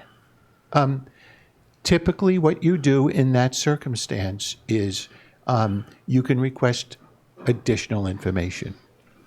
But again, you want to make sure everyone has the same opportunity to supplement their response. You have that flexibility because, as I said, this is not a standard 30B RFP.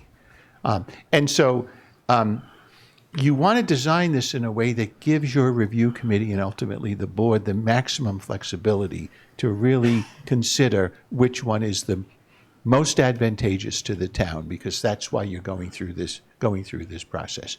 So it's possible that somebody may only rank advantageous on one criteria, but they're highly advantageous on everything else.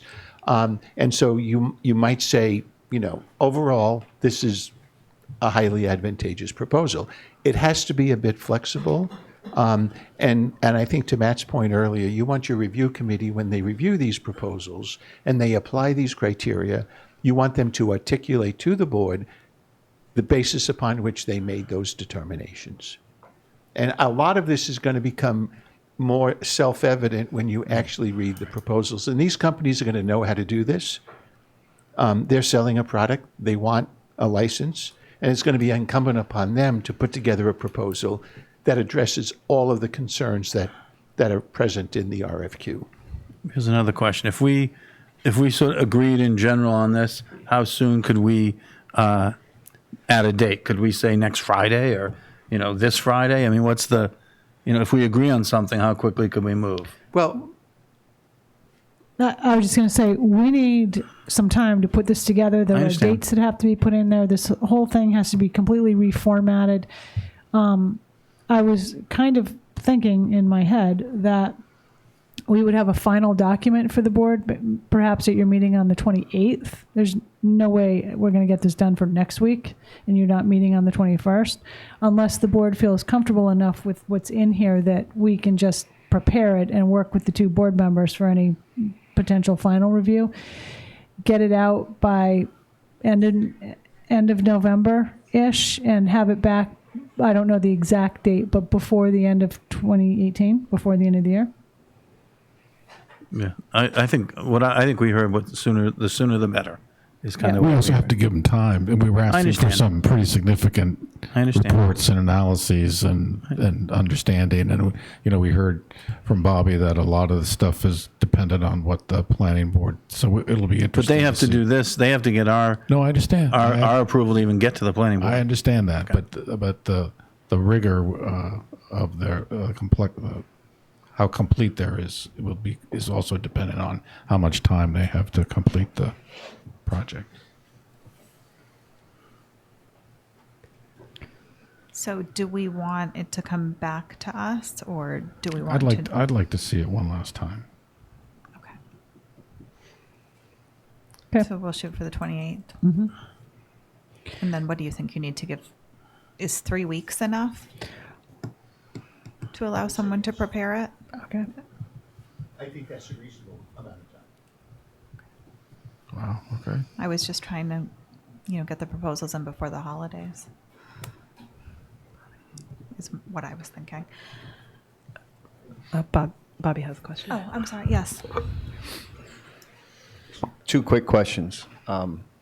One is just, and I'm pretty sure you're all aware of this, maybe you're not, but we've gone through this process once already with staff before this has sort of been a moving target for us, but you have a pretty detailed checklist that staff has already put together that answer a lot of these questions, the odor control, parking. I mean, there's even a question in there that asks, what are we going to do in the event of a terrorist attack? So, the staff has looked at this pretty closely. So that I'm curious if that's going to be part of this complete RFQ, if that's going to be attached to it.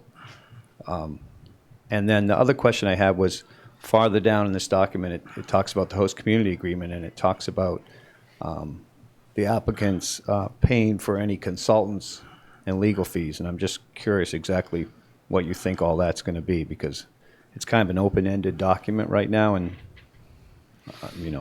we'd like to have some kind of clarity on that. We're not quite there yet in the scheme of things here, but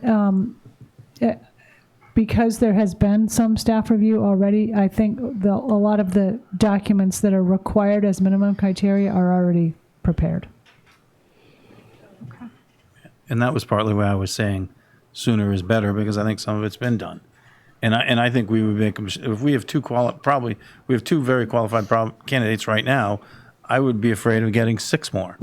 And then, if we open this up and it's January 30th and we get 6 more applications, are we capable of handling that? We're going to have a hard enough time with 2.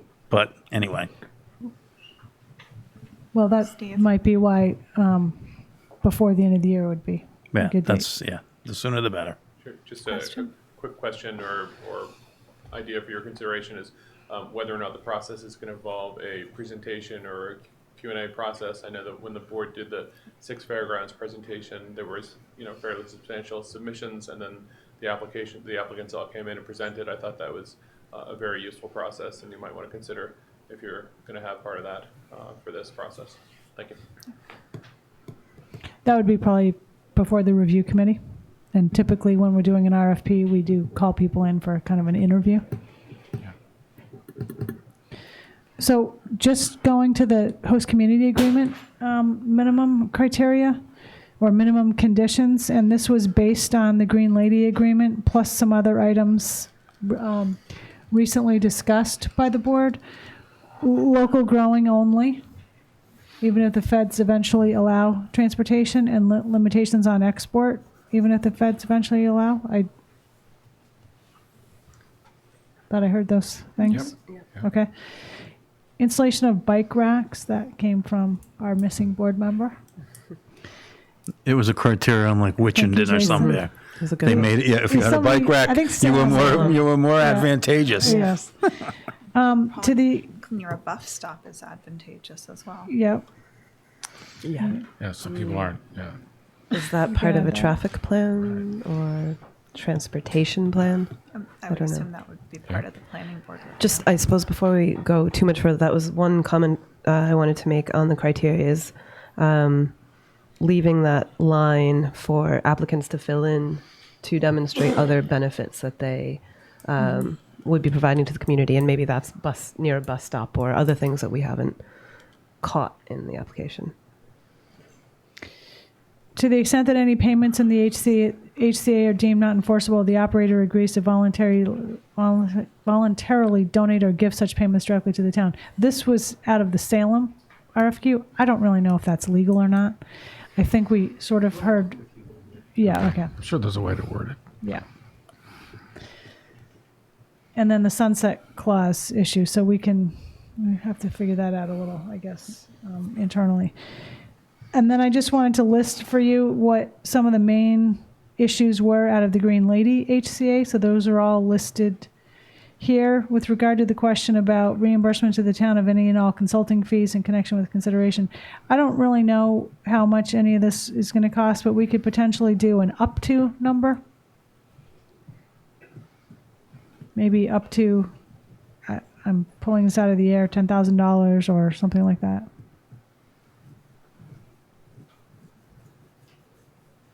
And we could look at what we spent on legal fees for Green Lady. They have paid for some, if not all of that at this point. So we can just see as a ballpark what that might be. And they probably are more since they were the first. And make that the cap. Yeah. Yeah, that would make sense. I want to go back to home delivery for a minute, and I'll need help from John on this. I know in Boston they're talking about not delivery by the entity, but by a third party like FedEx or UPS, and making those kinds of deliveries. And I didn't know if you had heard that, or if that's should we be adding? So. I have not heard that specifically. Okay. I could be wrong. I just was hearing something on the news. They're discussing it as the ancillary business to it. Okay. And it's sort of, they're talking about it, sort of like the co-ops or the other businesses. Right. They're talking about Yeah, that. like mail order. Yeah, like But so. it was like Amazon. So it was, I mean, not that Amazon's, but that concept. I mean, they didn't talk about drones yet, but I mean, it was that kind of. Would we want to say no home delivery for retail? Medical's a different matter, whether third party or not. I don't know. Well, it might be one of those things where that's how it is now, but it could be changed Yeah. later. Yeah, and we could No, I have questions. change it later. So I have an answer. maybe it's not just home delivery is my point. I mean, maybe it's delivery. Oh, okay. So. Yeah, I just know that I've read studies that say that the easier that you make it for people to get it, the more opiate use decreases in that community. So when it's available by delivery, opiate use goes down and more than if it's not available by delivery. Thank you.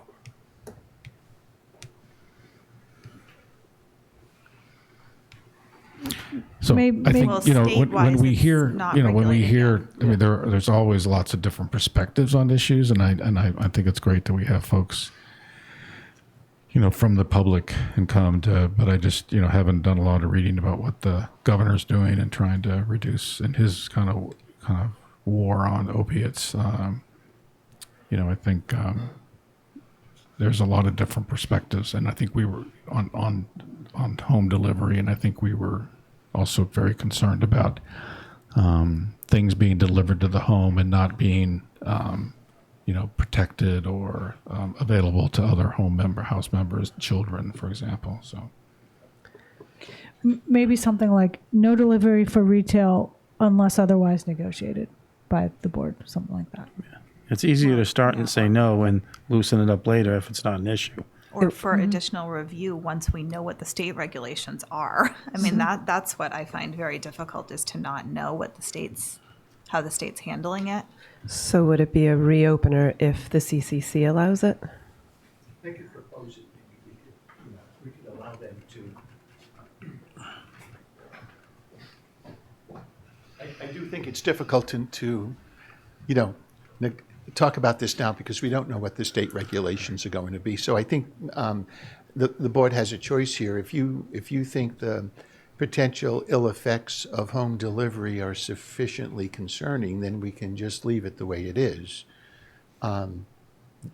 Just prohibit it, even if the state eventually allows it. The other alternative would be to provide for some kind of a reopener in the host community agreement in the event that the state eventually allows home delivery. And the reopener would be for the purpose of specifying any conditions that would be particular to the town. So this is in the Green Lady Host Community Agreement now.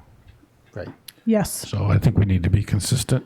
And I do know we've had a lengthy discussion about this at the board, and it was the consensus at the time. No, not that couldn't change. Right. That we keep this wording in there as it is. Right. And there's nothing to prevent either the Green Lady or the successful licensee in this instance of coming back to the board if, in fact, the state eventually allows it. You can always amend your agreement. So you might want to just leave it consistent with Green Lady for now. I think that's good. But it doesn't preclude them from coming to Coming request back an amendment. and discussing. Okay. Anything else? Okay. I don't know anything. So there's some other information. Okay. There's some other information that I got from various sources about some of the information that applicants might submit may have some redaction in it in connection with security information and things like that. Mm-hmm. The review committee. Most towns would have some amount of the people listed there or some combination of this on their review committee. So the suggestion is either the town manager and one board member or two board members, and the town manager can just be part of the process. A planning board member, the police chief, the health director, the planning director or the deputy planning director, and then potentially a disinterested party, somebody from FinCom perhaps, or the Chamber of Commerce, NAREB. I just didn't know, but some of the other towns had this sort of disinterested party. And then this is where we also talked about securing somebody or engaging somebody who has a strong background on the development of business plans to help look at the business plan that is submitted. And we have some thoughts about who might be able to do that. So I need you all to let me know who you want to have on the review committee. That doesn't have to be done right now because the RFQ itself, I don't think needs to mention who's going to be on it. That can be set up anytime before the application deadline. And then there's just some other things that are going to need to be done sooner rather than later, which is the development of licensing regulations and that process. We have not found any regulations yet that towns have specifically adopted, unless they've happened in the last couple of weeks. The departments are currently reviewing the RFQ criteria. I've gotten a couple of comments back.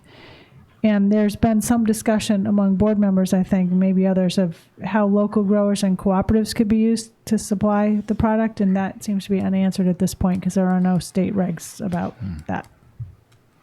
So just if I could go back to the review committee and give you some feedback, at least my feedback on the makeup. For this first go around, maybe because who knows if there'll be other reviews or my thought would be it'd be helpful to have you as town manager on there just because of the scope of your understanding of everything. I think one select board member is sufficient. And I would think it would be advantageous to have a member of the finance committee on there, and that might cover you on some of your business plan development, but also they do from a kind of town meeting perspective, they represent town meeting, if you will. So that's my feedback on your review committee makeup. And do you think, Jim, do you think the police chief and 2 people from planning director, planning board, do you think all those should be on it too? Or just what you said? No, I was comfortable with those. Okay. I didn't really understand why all the planning folks were on there, but maybe there's a reason for that, and I don't know what that is. But I'm not gonna. It's okay with me. Okay. But I felt that the others were fine. I'm sorry. Oh, I was just going to say, I kind of liked the idea of someone from the chamber because they're completely separate from the town and have sort of commerce and tourism as more of their thought process. I don't think NAREB makes sense. Okay. And I was thinking that it might make sense to get someone who reviews like commercial business, like a commercial lender that reviews commercial business plans on a regular basis as an advisor. In addition to someone from Chamber of No, I mean, Commerce. as not on the review committee, as an to comment on the business plan. Oh, okay. But those were my thoughts. I mean, I'm not I think that FinCom would be good too. We could have one from each. One from FinCom, one from Chamber. Then we Take- need to take a add one planning- more, so it's an odd number. Yeah, well, planning board, you could Or you take could one take of the somebody planning off. board member Take them off off. because they're going to review it at their level anyhow and submit someone else in there. So exchange planning board for Chamber of Commerce. Well, the planning director or deputy will be on there. He should be on there anyway, but then, yeah. So take the planning board member off and put in Chamber. I'd be fine with that. Yep. And add FinCom. Yeah. That's fine. Okay. And I think that's a good point about the commercial lender as well, to get an idea about the business I mean, plans. I'm and- sure you had some thoughts too, but that was just, Yes. that's what I jumped to in terms of people who Yep, really no, have that's good. experience with reviewing business plans.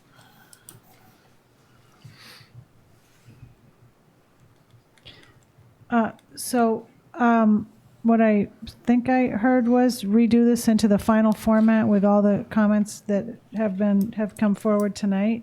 I do want to look through what Steve provided because I think that it could be helpful there, but it was just too much to try to get at for tonight.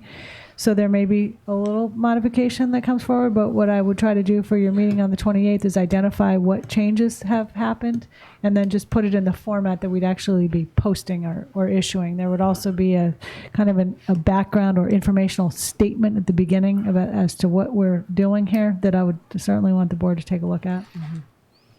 Just to comment, this is really good work, and I read the others. And I was telling Libby today that, whatever we do we do very well, and this is another example of that. So I think you all did a nice job. Yeah, and I think a lot of Steve's concerns were addressed sort of in the document or in our conversation tonight. It was nice to get those comments, Steve. So.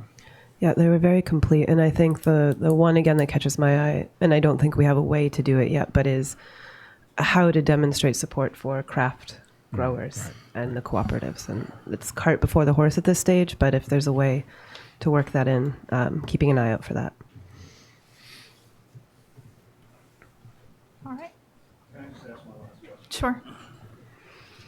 It's kind of I'm just confused a little bit. I mean, not that it matters to me because I'm sure Steve's plan will have the same thing in it, but the odor control issue, it's very simple to make sure there's no odor at all from these facilities, and there won't be.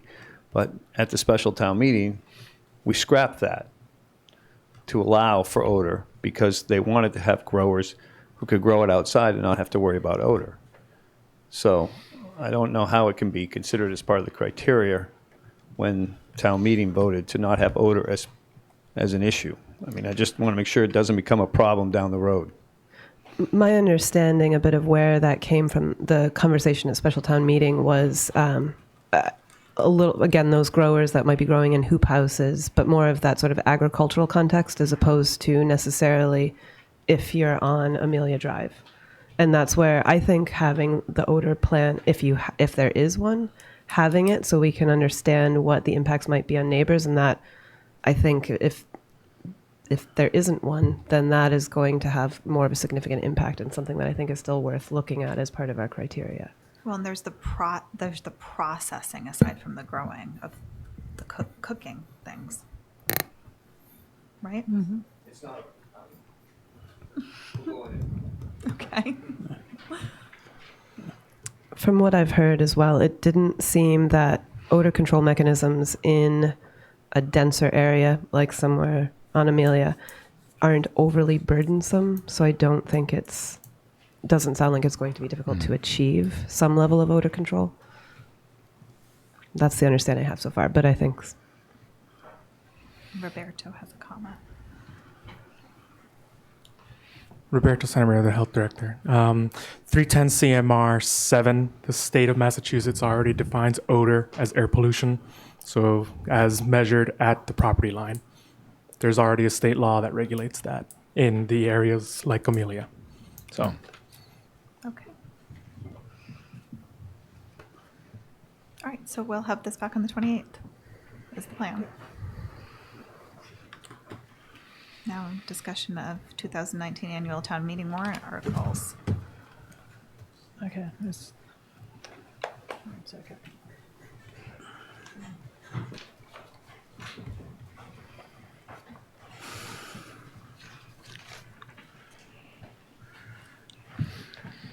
Okay, 2019 annual town meeting warrant. You last discussed this on October 2nd. Since then, a few other items have come up, which I tried to highlight here. So just going through this sheet, we do have a list now from planning of potential zoning articles. That list is in your packet.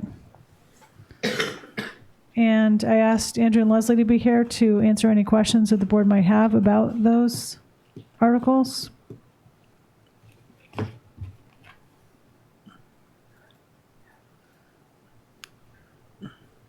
I haven't had a chance to process them. Okay. So just on the oil tank upgrades and the roof shingles, just if they could comment on that. And Oh yeah, actually I take that back. So if there's no immediate questions on the zoning, I'm sorry, did I go beyond zoning? No, that It is says zoning. zoning bylaw and general amendments. correct. And then Okay. there's just a general bylaw section. Okay, all right. I just was going to say, I know you might not have had time to fully absorb the zoning list yet, and you don't necessarily have to get into it tonight, but if you want I have one, I guess one quick question. There's 1, 2, 3, 4, 5, 6, 7, 8, 9, 10. 13 articles, and I'm wondering, are these all, is the genesis of these all from the planning board itself to straighten things out, or is any of this brought by individuals and, for their benefit through the planning department? Like each of these, I'd like to know who brought them, basically. Looks like a lot of the continued phase out of RC and RC2, right? It does, yeah. But and I'm not saying this has so happened, Andrew but can speak to yeah, but for example, let's say some of these commercial neighborhood are brought so that somebody can then have a property to do marijuana in. We'd want to know that separate from the planning board. I'm not saying that that's happened. I'm using an example. Yeah, none of these are influenced by individual requests. Okay, this is all These planning are board. all brought forward by the staff in that RC2 phase out that we've been doing for quite some time. There are citizen article, I mean, we did, and I don't know if we had some discussions about some additional articles with our board members last night or earlier this week. And so we have 3 additional articles at least that we may be bringing forward. One is the open space zoning concept that was discussed back in 2006. And that's creating a zoning district for open space. We'll talk to you about that more once we have a little more research into that. We have some changes to the tertiary dwelling units that may require special permits under certain circumstances. And we are looking at a possible change to the rear lot subdivision, which is technical in nature. So Don't the tertiaries require a special permit now? they don't. They require site plan review. Oh, okay. And there might be, what we're talking about is circumstances where a duplex or 3 units in one building may be moved to a special permit. This is off the subject. Can you give me like where we are with tiny houses? Tiny houses. I mean, or what things that are called tiny Yeah. houses and. So we've passed a bylaw that allows them to be built under zoning. They still have a substantial number of barriers under the building code of the state. Okay. It is something that we've brought forward to our legislators saying, you know, if you want to make progress on this. Okay. Mainly it's the number of exits. A dwelling unit typically needs 2, and they're usually built with 1. Okay. So it's the building code. Building code. Okay. Thank you. It's also a foundation issue. Yeah. They want them put on a certain foundation by the time you've built the $25,000 foundation and the $15,000 house. It's sort of. Okay. Thank you. Thanks.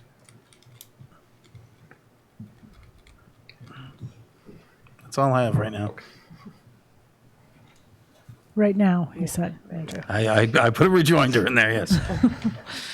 So the general bylaws, a couple of things came in. This oil tank upgrade. Did you have a question about that? I wondered what the genesis of it was. That came in from fire and health, or and Maybe could we get a little, sure roof shingles too. Good evening, Steve Murphy. This came in actually after a couple of oil tank ruptures we've had over the past year. This is something that's being done on the Cape as it stands now, where these tanks are being replaced with double walls with containment on real estate transfers. Okay. And asphalt shingles? Not asphalt shingles. Or shingles, I guess? Cedar shingles. That right now is restricted to certain zones, certain zonings. I'd like to change it for the whole island. Can I just ask a question? Are there any issues with those and any sort of runoff or water quality? That I can't answer for you. Okay. I think that would be my only concern, is that putting a fire retardant on roof shingles, and then every time it rains, if there's any kind of residual, it then comes off and ends up in stormwater systems or wherever the water goes. But that should probably be able to be looked up. Yeah. Right now, they're required, like I said, in the denser zoning areas. Mm-hmm. Oh, Roberto might have an answer. I actually know a little bit about the fire retardant issue. The molecule is actually too big for it to migrate. It does run off, and if it is on an impervious surface, it can run off into the storm drain. And if you have a NORA water separator or a storm scepter or a swale or a bioretention area or, you can catch those molecules. You can catch the flame retardants. Some do break down with UV light into smaller components, which do end up in water supply, but we don't have toxicity levels set up for the byproducts yet. But there is some data out there that, yes, but as it stands right now, it's not regulated. There's more flame retardants right now in your seats that you're sitting in than would probably be in these cedar shingles, because that's a spray. The only thing that's not raining on these seats. So these shed a lot, though. Yeah, true. Okay. No, that's just something that I would want to know as much about as possible. Yeah, absolutely. Thank you. The next highlighted item is to amend the Council for Human Services membership. That should have said membership, not member. From 9 members to 7 or even maybe 5 if we're having trouble getting people on there. Sorry, Libby, can we get a recommendation from them for how many? They told me 7 and I said 5. Okay. I think, I'm on the 5. Let's go for 5. Okay. Maybe they could next, do 5 and 2 alternate members if they wanted to keep 7. That it's maybe not a quorum all. issue. Yeah, maybe we could do that. Okay, home rule petitions. So a couple of things have happened here. There are a number of items that have not yet been acted upon by the legislature. The Wanacom-Wisconsin water merger had some sort of a stall in the legislature, and there was some question as to whether or not the town wanted it to proceed. Both commissions have since voted to proceed, so that can perhaps that would be resubmitted. The Community Housing Bank, the last time you talked about this, there was some desire to get with our legislators, Senator Sear and Representative Fernandez, to discuss with them what other options there might be, maybe a combination of things, if this is not going to move forward to fruition. So Tucker is working on getting a meeting together with them, hopefully within the next month or so. Good, great. The last one there that's highlighted, which is stricken, amend membership of MP&EDC to remove Superintendent of Public Works. That has passed, so it's been enacted, so we're done with that. Okay. I don't know of any new home rule petitions right at the moment that have been talked about. Mass general law acceptances.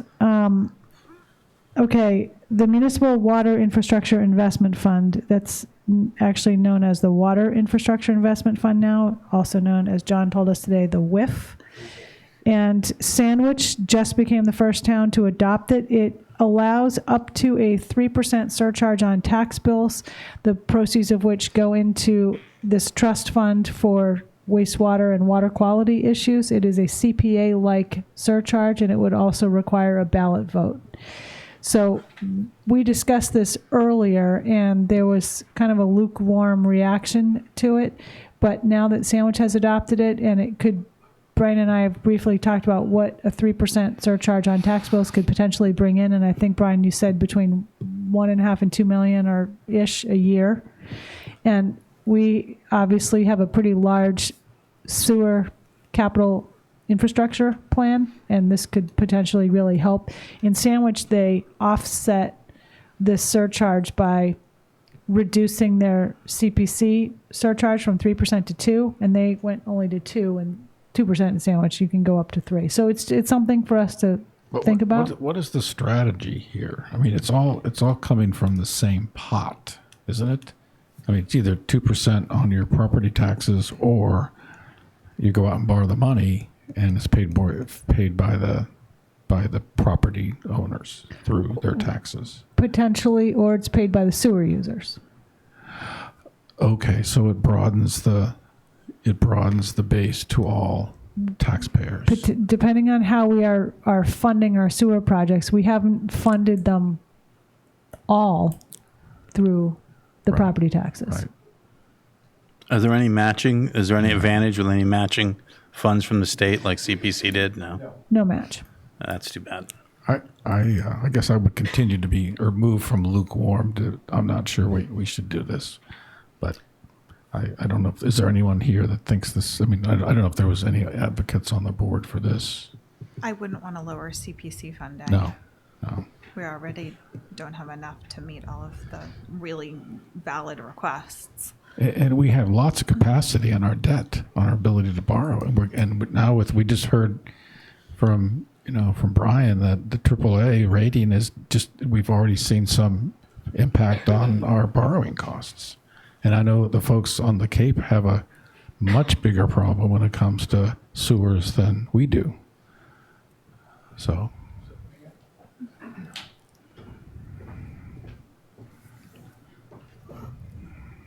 So one of the advantages of considering this is it becomes a repeating source of revenue that's raised on the tax rate.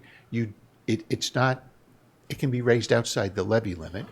So if you have a major sewer project that you would appropriate the money contingent, for example, on a debt exclusion, you've had that situation and the debt exclusion fails, then you can't go forward with the project. So this would be a way to accumulate the money. It goes into that fund. You can earn interest on that fund, and that interest stays with the fund.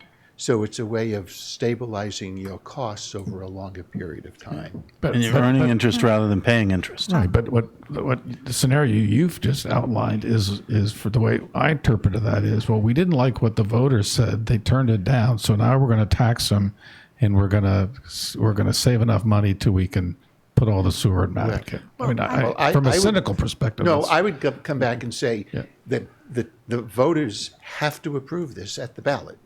So this is a two-step No, process. I understand they have, but they don't have to approve the specific projects then. No. There's still any project is still subject to appropriation. To spend any of this money, you have to appropriate the money. And if it's borrowing, it's a 2/3 vote. Okay. But So- if we had this fund already established when we had our incident this past winter, the funds would have already been there, and then we would have needed a vote. Right, or you could have gotten, like you did, an But it wouldn't have emergency been a 2/3 appropriation vote? from this fund. But the idea is you start even way in advance of when you actually need the money. Right, so it's it already builds there. up. Right. I think your first comment about broadening it is the right way to think about it, because there's a lot of valuable property out in the hinterlands that isn't on sewer, and if the sewer fee's paying half of these things, and those properties aren't on sewer, they're not paying anything. So you'd be broadening it a bit. But it was very broad when we didn't charge betterments, so those folks paid when we did the major sewer projects, the capital projects. Well, it was a third, and it didn't turn out to be quite that. Well, I mean, the one we just did, it was all taxpayers. Right. So. Yeah, but we've done a lot of them that have been on the sewer users as well. And all the rest of them. yeah, so I think that's the argument, I think, for is it's broadening it and getting it for more people, and more people are influencing water quality than just the people on sewer or on septic. They're all doing it, but. So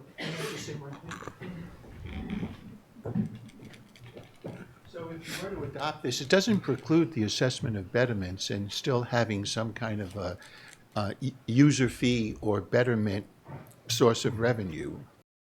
It does give you that flexibility. You still have that flexibility. And the funds can be used for many things other than sewer.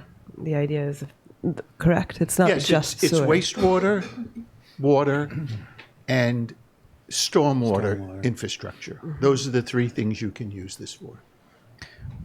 We also are in the process of a rate study, sewer rate study, and it is looking like there will be some need to increase sewer rates. So that's just another component to this discussion. Anyway, you don't have to decide right this second. I'll try to get you some additional information about maybe the sandwich situation. I think they did some public outreach on this, so it might be readily available for you to just sort of see how they explained it. The next item under acceptances is death benefits for call firefighters and funeral benefits for firefighters, although I'm told now that I think this is actually a law already in place, and there are some insurance options that the town might have, which are under review now. I didn't have a chance to really dig into this before tonight. So that's what came in since your last meeting. And there's another item that came up. A couple other things that I had to send you a supplemental item and then something from the election yesterday. So as the board might recall, several months ago, we started having a bit of discussion, or maybe it was even more like a year ago, about the polling place and potentially moving it from the school elsewhere, and the VFW has come up as a potential relocation of a polling place. The relocation is in a somewhat of an involved process. We've been looking at it. Some people from the state came here over the summer to examine the VFW, and there would be the need for some improvements there and some measures to get people from the end of the road in to the VFW, or some transportation even from town to VFW. So there are some sort of hurdles that we would have to overcome. So we thought before we undertake all of this, one of the requirements too is that every registered voter has to be notified of, I mean, none of this is unovercomable, but it is kind of involved. So we thought perhaps we should do a non-binding ballot question, which obviously isn't a, statistical sampling of the population, but maybe it would give us an idea of where the community sort of seems to fall on moving the polling location. I think we know that the school would really like the polling location to be elsewhere for a variety of security-related reasons. It's not an issue when school is not in session, but when school is in session, concurrently with an election, it's a bit of an issue for them. But schools are very, are very prevalent places for polling places throughout the Commonwealth. True. So yes. So we thought, and my only, and I just, Libby and I were talking about this today. So there are a lot of people that walk to the polling places now. Mm-hmm. So we would create a lot of extra driving and vehicle use, and people would I think we would lose that opportunity for people to walk to the polling places, which I think would be unfortunate. I think there may be more parking out of the VFW, but I'm a little bit worried that we might lose voters because I think that it's easier to get the people when they're dropping their kids off at school and I'm supposed to vote today, and all the teachers, and that it's just very convenient. But it's not a place that people go to. I don't think it's a bad thing to do a non-binding question. Just see what it was people a think. thought. I think people don't like change, and we're going to get the answer we expect anyway. And so then why ask? Exactly. I mean, I don't see why we should even ask. I'm kind of on that. On that. And we're not doing really well at the ballot box. Yeah. All right. They're moving it further away. I don't want to be asking questions that keep people saying, "Well, what did they? Why are they thinking about that?" Can I go back to something that just wasn't highlighted? Can we talk about the Affordable Housing Trust Fund appropriation this year? Yep, that was already on, so that's why I didn't highlight it. But I want to talk about the dollar figure. Yeah, go Go ahead. Are we talking? We putting those numbers in now? I think there's. I was going to make a couple comments in the committee reports, only because we have our strategic plan now in the final form. We haven't had a chance to review it. But the plan is to review. We're meeting again on the 13th and look at using that strategic plan, as well as we have about 9 items that we've started to look at in terms of what are the sort of the next steps, the action steps, the projects to implement, and using that to inform what is the number that we need. And there was some discussion about there being the possibility of 2 different articles. There's been a big number tossed around for that would be directly related to safe harbor.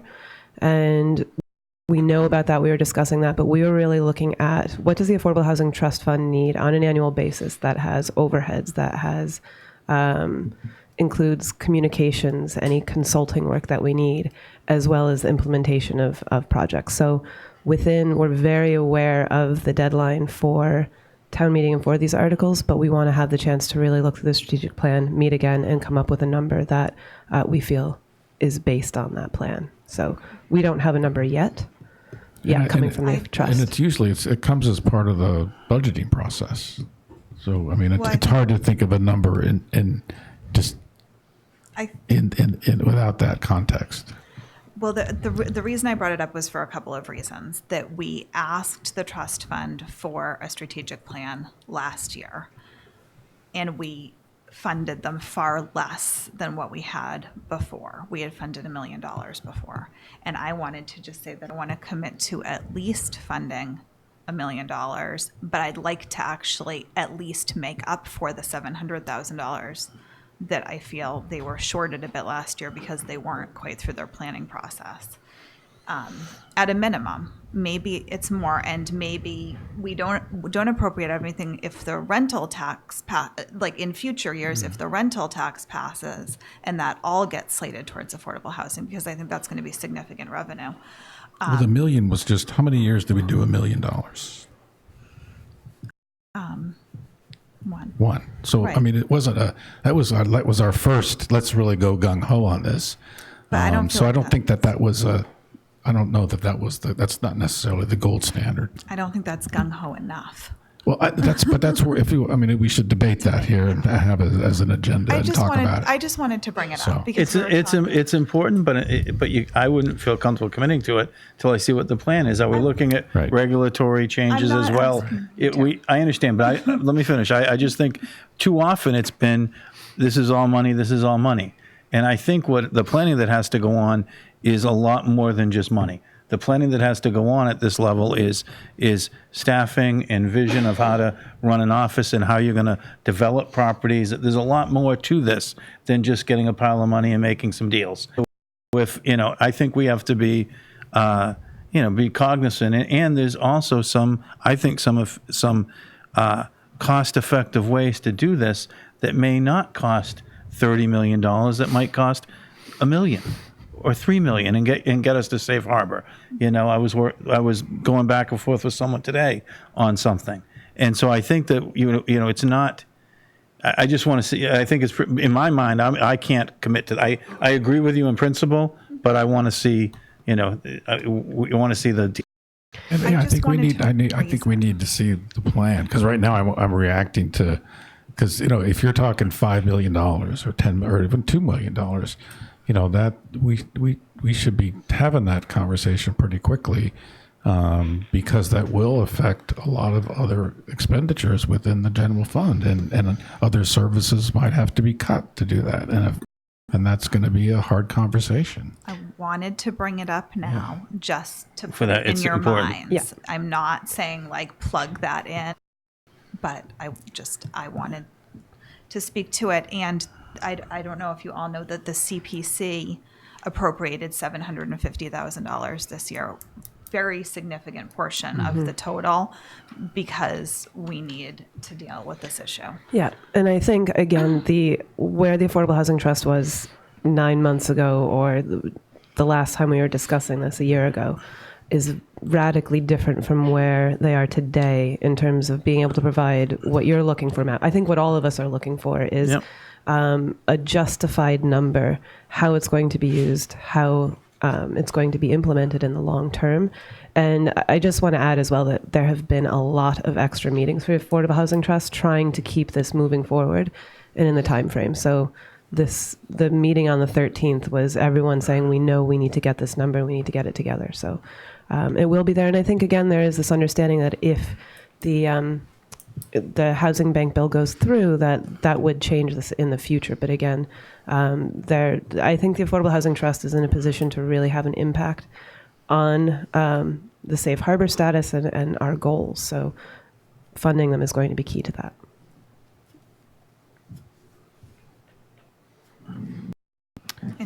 Okay. The only other thing at this point, I think, is I think I might have sensed a not really on the non-binding ballot question for the polling place. That's correct. Okay. The other item, so there potentially is going to be, there's very likely to be a debt exclusion for the town pier, as we know, have been discussed earlier.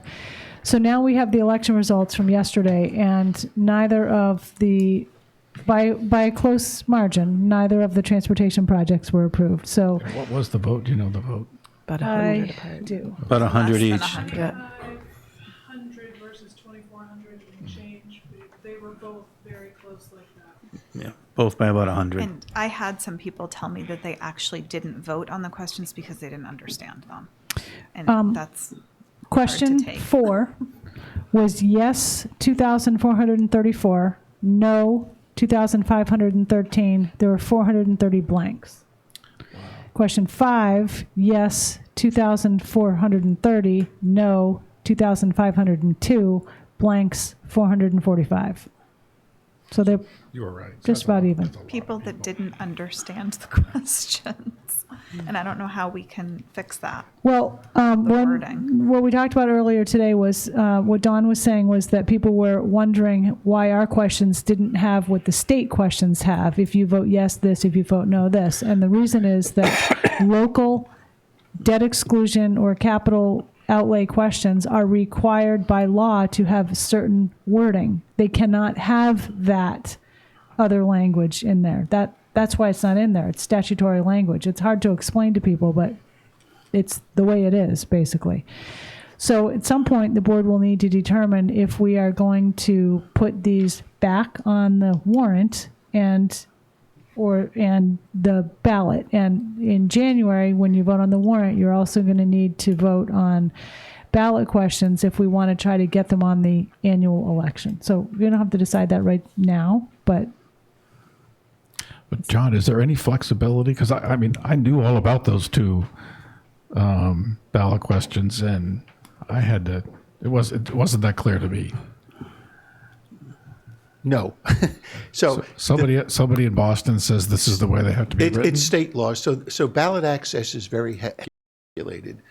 The state questions, the statute provides specifically for a explanatory information that follows the ballot questions. And you saw that when you voted on Tuesday.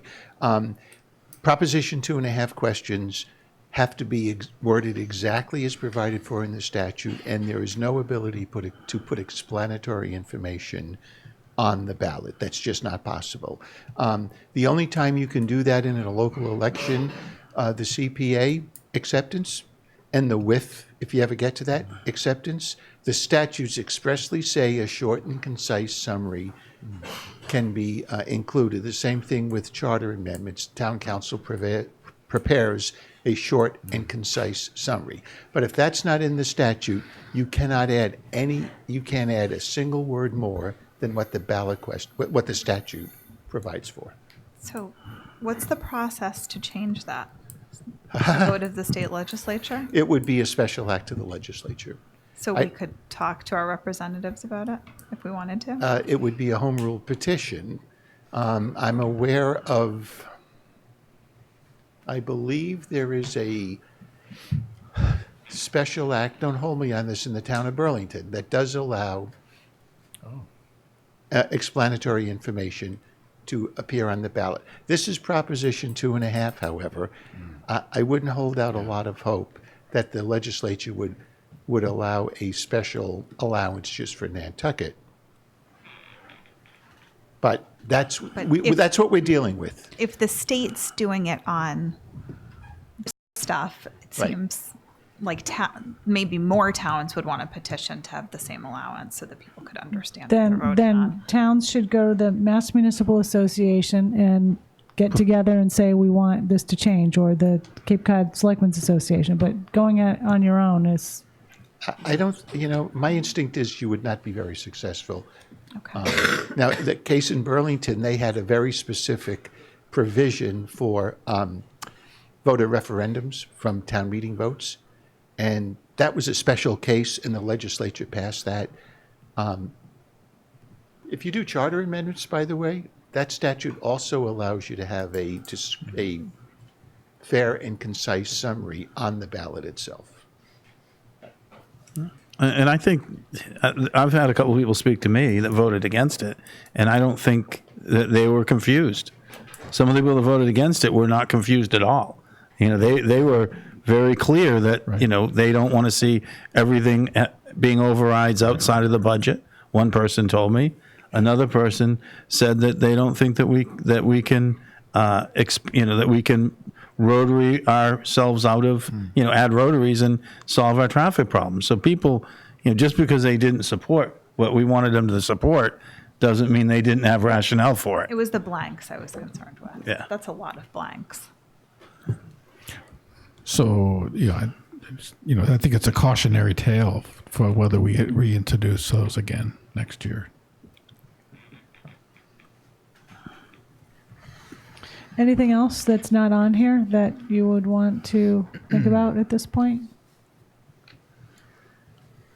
One thing I brought up earlier today, possibly for discussion, is the amount of complaining that's been happening about construction noise. And just thinking about in the height of the season, whether 10 o'clock at night for heavy construction is really appropriate. I mean, people could always come and ask for a waiver, but it might make sense to dial that back to like 8 o'clock at night. Was just a thought that I was having. I mean, I don't want to do something horribly restrictive, but 10 o'clock seems really, really late for heavy construction equipment. And are those complaints related to sort of municipal projects or private projects? Everything. Everything. Are we getting complaints? Are the complaints increased? Yes, I would say over the summer, there's a sort of a misunderstanding that construction is prohibited in the summer in certain areas, and it is not unless there's a